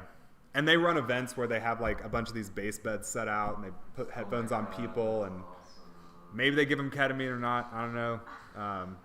Maybe some of their events they do. I don't know. But they're doing a bunch of research into like the healing properties of bass. But yeah, I would bring it here, but it's kind of heavy, or at least unwieldy. That's awesome. Mm-hmm. Apparently, they've done installations for clients that are too wealthy to be able to tell me who they are. So, cool. So, does everyone have their like basic chord progression going here? Ready to add some dubstep drums? Cool. All right. So let's go into our cymatics folder. Let's pick a dubstep starter pack. Oh, cool. They've got one that's in G. So one theory of drum selection is that you pick a kick drum that's in the same key as your song. But sometimes you don't want that, because if you pick a kick in a different key, it'll stand out a little bit more, because it'll have different harmonics compared to the rest of your song. I don't know. I think either way can work. Pick a good kick that sounds good and then go with it. But this G1 sounds pretty nice to me. So we can put it on like a. Actually, I'll show you if we grab a MIDI track, we'll drag our G kick there and there, and we can right click and say on the simpler. We can right click and say simpler to drum sampler. Oh wait, no, sorry, simpler to drum rack. Yes, group to drum rack, and now. Where did you get simpler to jump? So I created a new MIDI track, and then I dropped my sample in here, like usual, and then you right click on the simpler, you can group it to a drum rack. Yeah. Yeah, so if you have a new MIDI track, you have drop instrument there, and then you can grab your kick sample, drag it in there.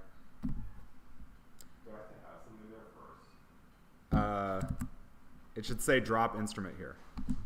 I'll get rid of the. Oops. Maybe drag it onto the Oh, do I have to drag it onto the timeline first? No.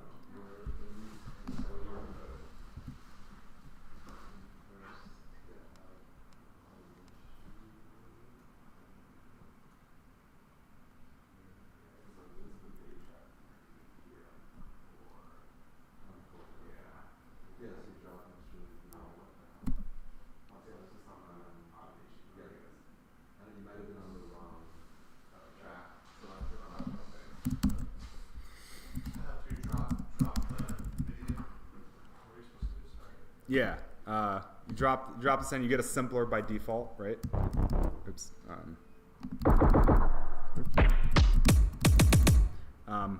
But I want to group this to a drum rack so I can put all my drums on the same track. So if you right click your simpler, you get this group to drum rack option. Right? Do you see that? If you right click on the simpler. Okay. Group to drum rack. And now we can grab a snare. I think they have one that's in G as well. Yes, perfect. Cool. We can take that one and drag that onto a different pad. Does it matter really which pad because they also have like notations on them? You know what I mean? Yeah. It only really matters if you're going to play it on the keyboard. Yeah, so like D1, D sharp, E. And then, so we'll program a really simple kick and snare pattern here. So let's do, so simplest possible dubstep pattern is you have, let's do half notes. So kick on the 1 and then a snare on the 3. Kick on the 1, snare on the 3. Just duplicate that. So dubstep uses what are called halftime drums. So when we were making house, we had like kick, snare, kick, snare. So 4 drum hits in one measure. In halftime drums, we have kick, snare per measure. So halftime. That's where you get this like sort of lazy hip hop kind of feel to dubstep.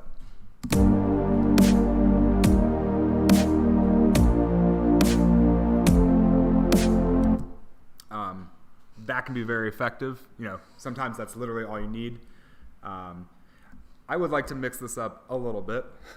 So let's do like dun, tsh, dun, tsh. So for that, if we change to quarter notes, we'll make this we'll make the second kick happen here on the 2. So doom, tsh, doom, tsh, doom, tsh, doom, doom, and then let's make this like doom, tsh, doom, tsh. So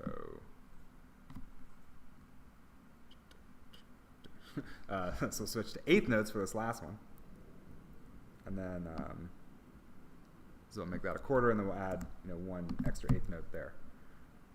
So that's a pretty nice, like, simple hip hop kind of beat.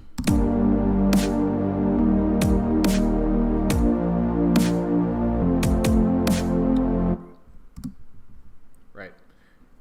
Lots of different ways you can take it, but that's just, adds a little bit of flavor compared to just having it be straight ahead. But sometimes for like a really epic moment, you really do just want the drums to be like just straight ahead. So again, depends on what you're going for. Okay. Everyone got their drums in place. So we would also then we would sidechain the kick and the snare to the bass and the pads in this case. I'll skip that for now just so we can get to the newer stuff. Dubstep's a little different. You do tend to sidechain the snare because it also has it's pretty prominent hit, and you want it to dispel the background elements too when it comes in. It's got when we were making house and techno, we like to use a clap usually because it doesn't have a super strong fundamental to it, because the kick is right there under the clap, so we don't need the clap to also have a strong fundamental. But in dubstep, the snare and the kick usually play independently, so the snare also needs like a pretty thumpy sort of fundamental snap, and snares tend to have that. Claps are more diffuse, but snares do have like a fundamental frequency because they're basically like tom drums, but with those extra like rattly thingies along the bottom that give it that crispiness. So snares are tuned to a certain note, and that's so they have a fundamental to them as well. So normally we would sidechain, but let's get into our lead melody here. So we're gonna add another vital. We always do. I hope I have enough time to get through this. So this will be a lead. So one waveform that can be nice for gentle leads is what's called a triangle wave, which you'll see in a second. So if we go If we go back to our basic shapes, then factory basic shapes. If we click on the waveform, or excuse me, if you click on the waveform and then drag up, we get this triangle sound.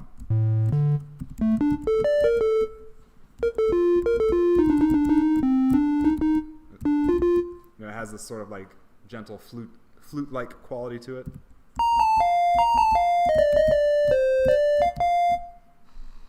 So literally, we can just use that.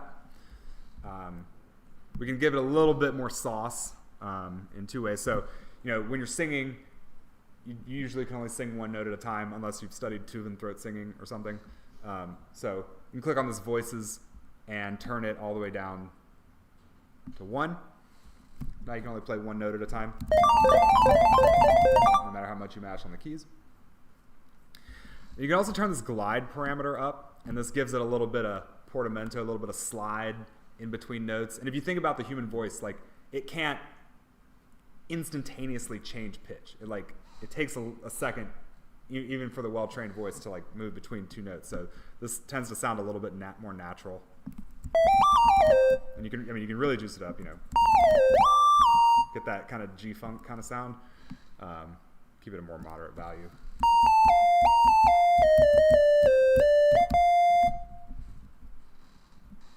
Cool. I was listening to a song. I was like, I wonder how they set up the instrument to slide between the notes. Now you know. Put it in monophonic mode by having one voice, and then turn up the glide parameter. Now I know how to recreate that song. There you go. And you know, so we're going to play this in on our keyboard, but let me show you. There's a MIDI effect that can give us some guardrails again while we're messing around with this stuff. So we've talked a lot about audio effects that modify the audio signal. Now we're going to talk a little bit about some MIDI effects that modify the MIDI data that you're giving it. So if you go to MIDI effects, I think y'all all should have one that's called scale. So if you click and you would drag that in front of your lead vital. So it's, again, MIDI effects, they're modifying the MIDI input, so they have to come at the beginning of the signal chain. Audio effects go at the end. So what scale does is it's like auto-tune for your MIDI. So it'll prevent you from playing notes that are outside of the scale. So if we change this, if you add the scale, we select G here, and then we change this to minor. You can see that it rearranges this grid here. So now we can only play notes in the G minor scale, no matter what we play. Right? Snaps notes to their closest. Yeah. So if you want to like mess around with playing, trying to play your own melody, you can at least make sure it's all in the same scale. I know Juilliard doesn't teach people how to play the laptop keyboard, but all right. So we could type in the notes and get it, pixel perfect. But I'm going to show you how you can play in the notes. So if you have your lead track armed for recording here, right, then you can click this button up here, and you can actually record. And I'm going to turn on the metronome so I have a rhythm to play against. So that's this little button up here, the two dots. I'll put my cursor here. It's going to give me a 1-bar count in, and then I'm going to do my best to play this melody. Let's see.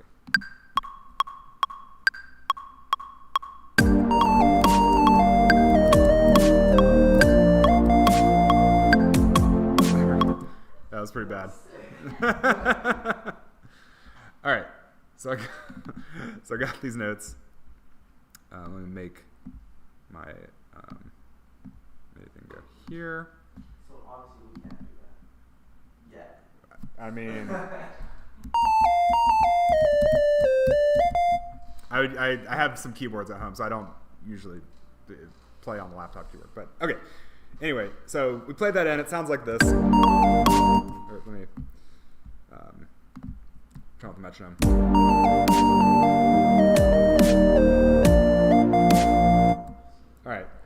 So we're gonna tighten this rhythm up. So first thing we can do is we can quantize the notes. So this is gonna shift them onto the grid so that they are perfectly on the grid. This will fix some of the tiny rhythmic inconsistencies, and then we'll come back in and make larger adjustments. So we can select all the notes. You can click, or I'm gonna press Control Shift U.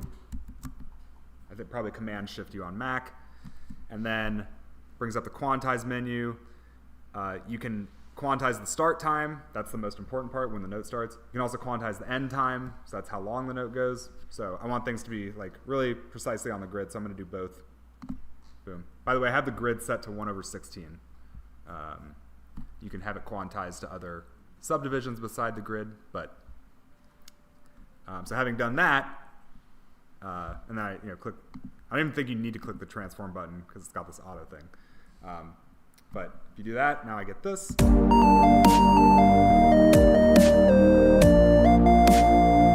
right, so the notes do sound a little bit more rhythmically correct, but this first one and these first couple are way off. So let's say I want.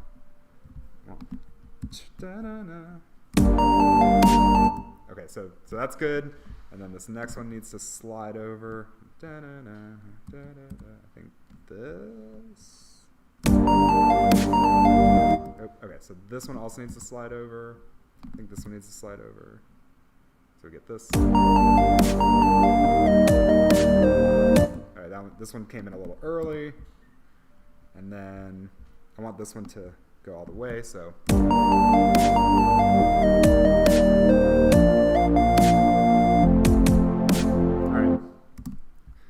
Cool. So as you can see, between playing it in, quantizing it, and then adjusting some of the bigger mistakes, now we have the correct melody the way we want it. And let's say I were to render this to audio. I want to show you how you can take an audio track and turn it back into MIDI. So if we say, you don't need to do this part, but okay, let's say I have this audio track and I want to get it into MIDI. I can right click on it and I can say convert melody to new MIDI track. So I'll do that. It'll use its algorithmic magic, and then how did it do?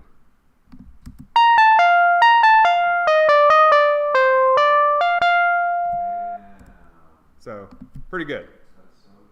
Granted, this was a synth that was very clean and already, precise, but do the same thing with your voice.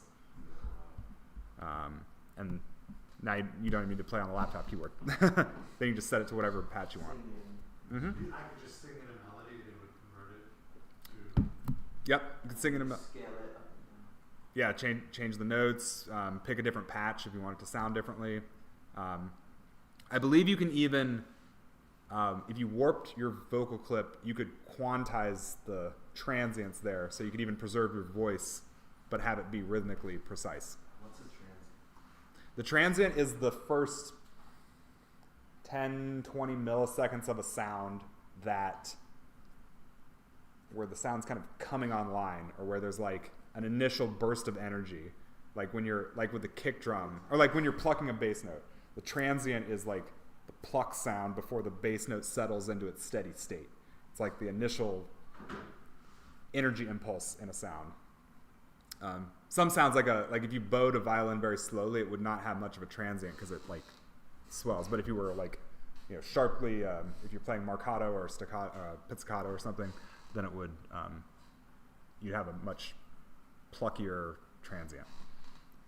It's transient because it goes away quickly. Okay. Let's see. So what are some other things we want to do? I'll show how to we'll make a few copies of this now. Let's say 4. So 1, 2, 3, 4. So now we've got. So now let's see how are we going to progress this? Well, I think there's. So one thing we can do is I'm going to introduce another MIDI effect. This one's called an arpeggiator. It comes from the word arpeggio, which means like a harp.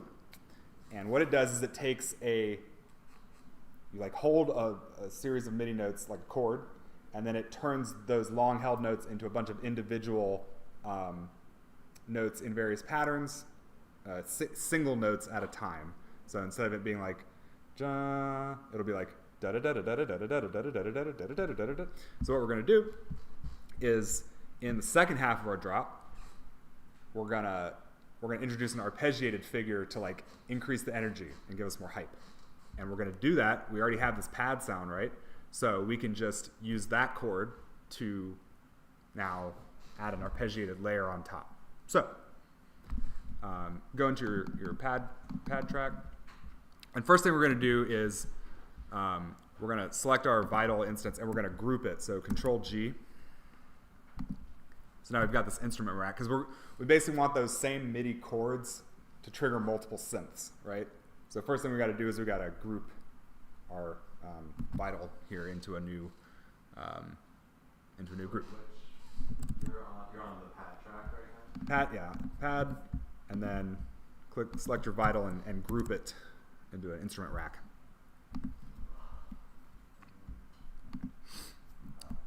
And then we can grab, yeah, good. It's a drum rack, same thing? We're not grouping it to a drum rack. I don't even think you can. That's what I have.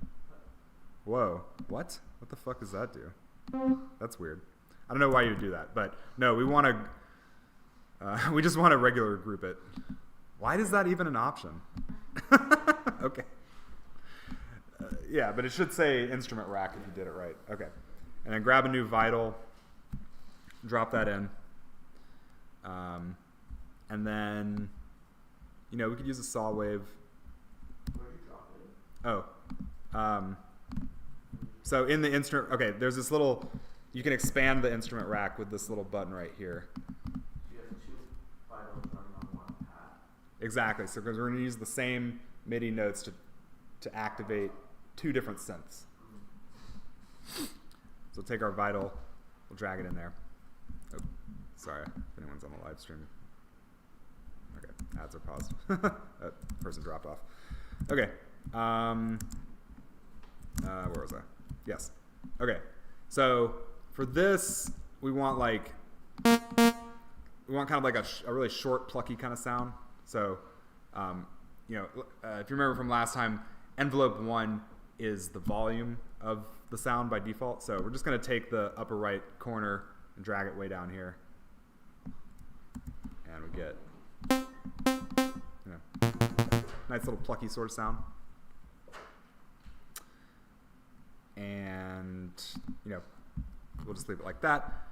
And then we don't want this to come online until the second half of our drop. So we'll right click on this little speaker icon and we'll say show automation. And we'll make sure that we only turn it on halfway through. And then last thing is we're going to select an arpeggiator effect and we're going to click and drag it in front of that vital.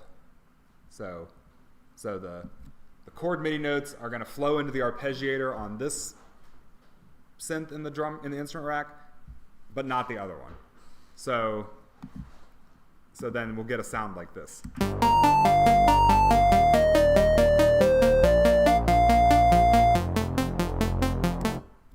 And we can play with the rate. Maybe we want 16th notes.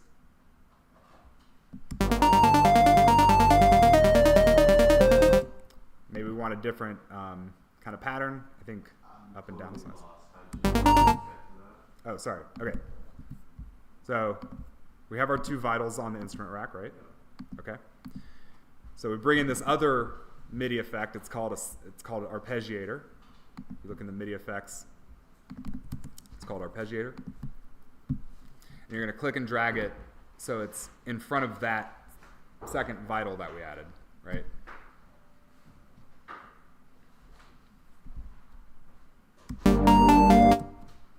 See you next week.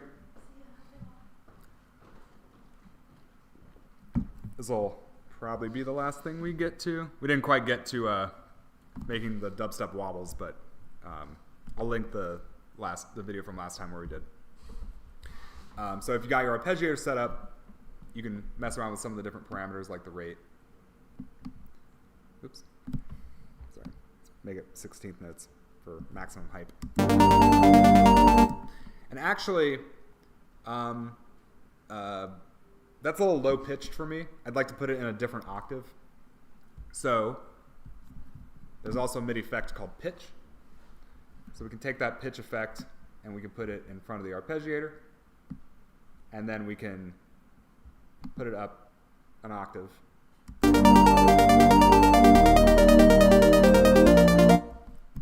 Right? 2 octaves is probably too much. Yeah. And also it's a little loud, so I'll bring down the volume a little bit.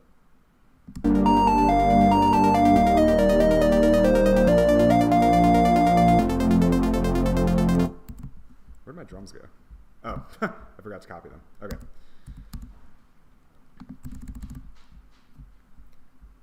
So if you set that up properly, then the first half just have the pad sound, and then in the second half, the arpeggiated figure comes online, and it adds kind of more energy into the track. The arpeggiator has changed the rate. Yeah, the rate by default was 1/8, Yeah. and then I just moved it to 1/16. And what does that do again? So it makes the arpeggiated notes are 16th notes, so they're twice as fast. Okay. By default, they're 8th notes, so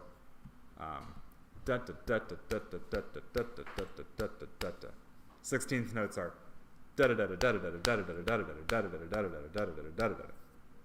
there's other subdivisions too, like I could have these like triplets.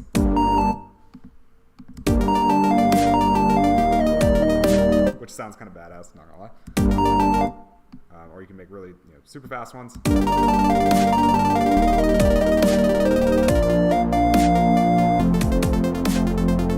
And of course, you can automate this rate parameter if you want to like mess with how fast the arpeggiator's going as a form of expression. So it's not just like static. It can be kind of it's like another place to insert some expressive qualities.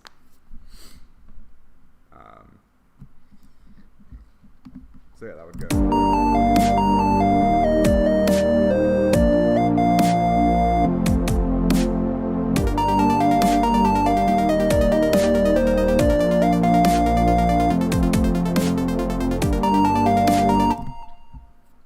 Yeah. So there are a couple other things I can show if people want to see real quick. So of course we're missing the response part of the call and response melody. So like in the actual song, it's like can't read my poker face, she's got me like nobody. So we could have another synth that plays that second line, and this is a common songwriting strategy. It's called call and response, where you have one voice play one melodic figure, another sound play another melodic figure, and then they kind of go back and forth, and you get this nice conversation. So we could add vital there, and then maybe we would use like, yeah, it's the new vital. Vital's all the way down. Maybe we'll choose this like square wave. We'll also make it a super square kind of sound.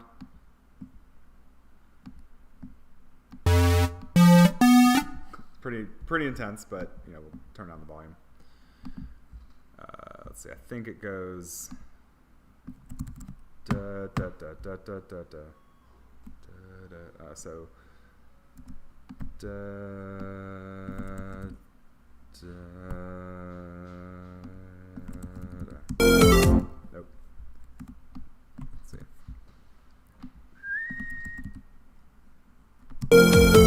Yep, that's the note. Okay.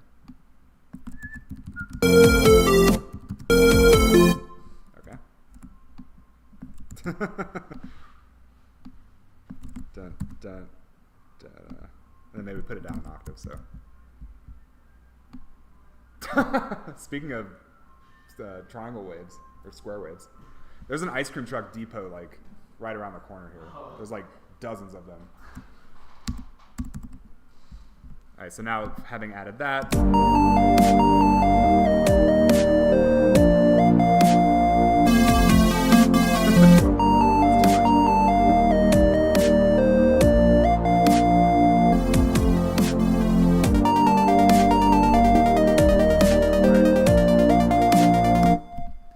maybe we'd probably also add some like shakers or hi-hats or some other kind of percussive element to drive the energy up too at that point.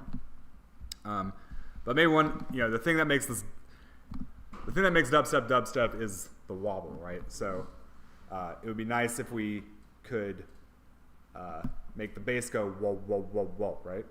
So if we go into our Vital for bass, we can take one of these LFOs, that's a low frequency oscillator, and we can have it modulate the filter cutoff here. So if we bring this down a bit, we take the LFO and we drag it onto the filter cutoff. Now the LFO will basically be doing this for us. And by default, it's at half notes, so it'll be wobbling at 1/2. That's probably a bit much, so we can turn down the LFO modulation. And to get it to line up rhythmically, we probably also want the peak of the wobble to hit a bit sooner, so maybe we'll put it right there. So with that, we get... Oops, sorry.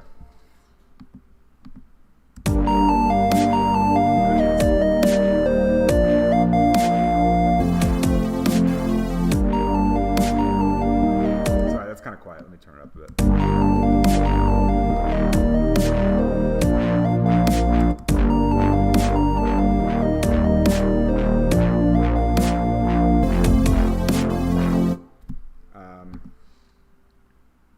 I think I want, trigger mode. Maybe we want it to rise even faster, so we can bend this curve up a little bit. Let it come down a bit.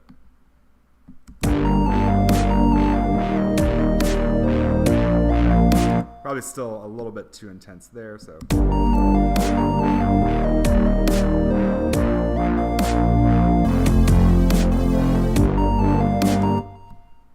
And one final thing is we can control.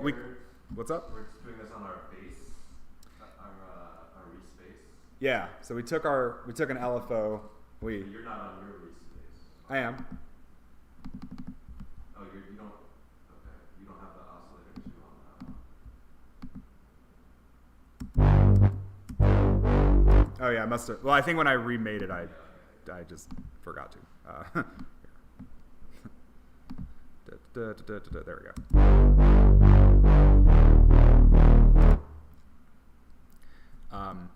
We can also, maybe we want it to wobble at different rates at different times. So we can take this macro knob, and a macro is basically just another controller you can play around with, and you can assign multiple parameters to that one knob. So it's like, you can twist multiple knobs at once with it. So I can take macro 1. I'll put it on the frequency of this LFO. So now if I spin the macro knob, it'll increase the LFO rate.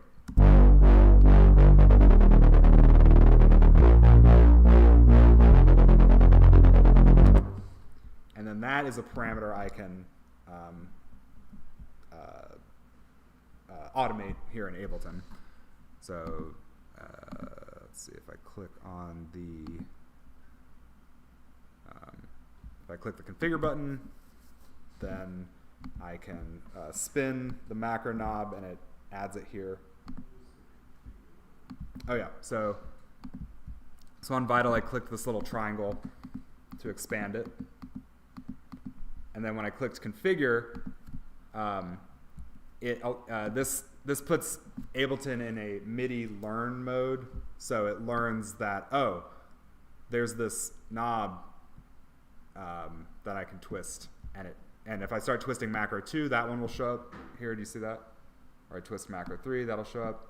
So now I can give myself all these little handles that I can then in Ableton go in and modulate. So right click, show automation. And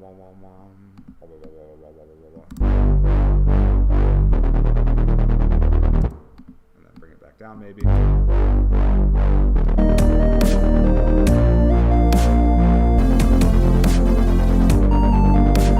Just duplicate that pattern. Not the most complicated pattern ever, but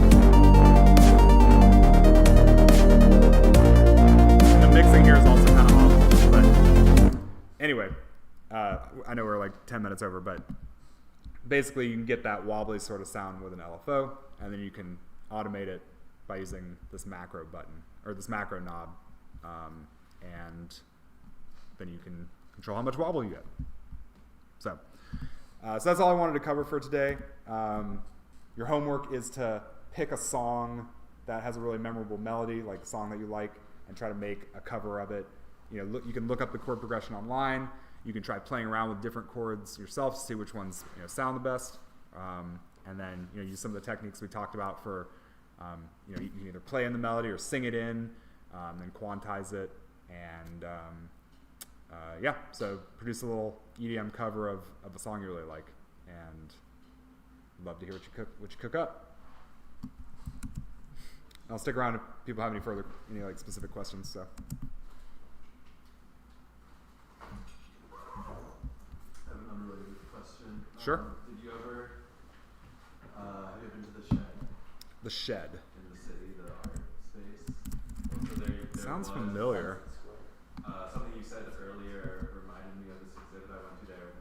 Probably my favorite art experience of my entire life. Yeah. This guy who studied spiders and would put different species of spiders in glass boxes and have them.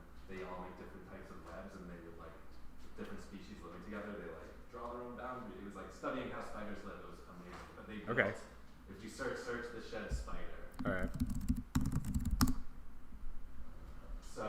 So click that first image. This one? Yeah, so this is a giant white sphere that they built that's illuminated from the outside. And there's 2 levels of these nets that are meant to simulate spider webs. Whoa. And then each of these things are these vibration motors and bass speakers. Okay. And so 50 to 100 people get in here on these 2 different levels. And then they shut all the lights off. It's pitch black. You can't see your hand in front of your face. And because you're in the sphere, everything echoes. You can hear a person 20 feet from you exhale. Oh, shit. Super loud. This is how spiders live. This is how they experience the world. And so they make it pitch black, and then they start playing all these crazy noises and vibrations from these motors. Whoa. Trippy as fuck and incredible. Whoa. I wish it was a permanent thing. I would go every day. So beautiful. That's crazy. But something you said earlier, like I was like, oh, that was like this thing. Huh, I wonder what I said. I don't remember, yeah. Okay. But I guess the web allows sounds to transmit from far away. The sounds vibrate through the nets, through the web, and they're also just bouncing off this sphere. The sound has nowhere to go, but bounce in every direction. And there's like no sound dissipation or whatever, like it just keeps going. It was incredible. Nice. But yeah, they build all this crazy stuff at the Shed. It's nuts. Okay. Yeah, I feel like I haven't been there before. Money over there. I'll have to check it out. Yeah, Thomas. Yeah, this was an incredible exhibit. I wish they still had it. This kind of reminds me of something I saw at Burning Man, where it was like a net that everyone laid in, and then they had like lights above it and speakers, but they weren't really transmitting sound through the net per se. Yeah. This was awesome. Thank you. Yeah.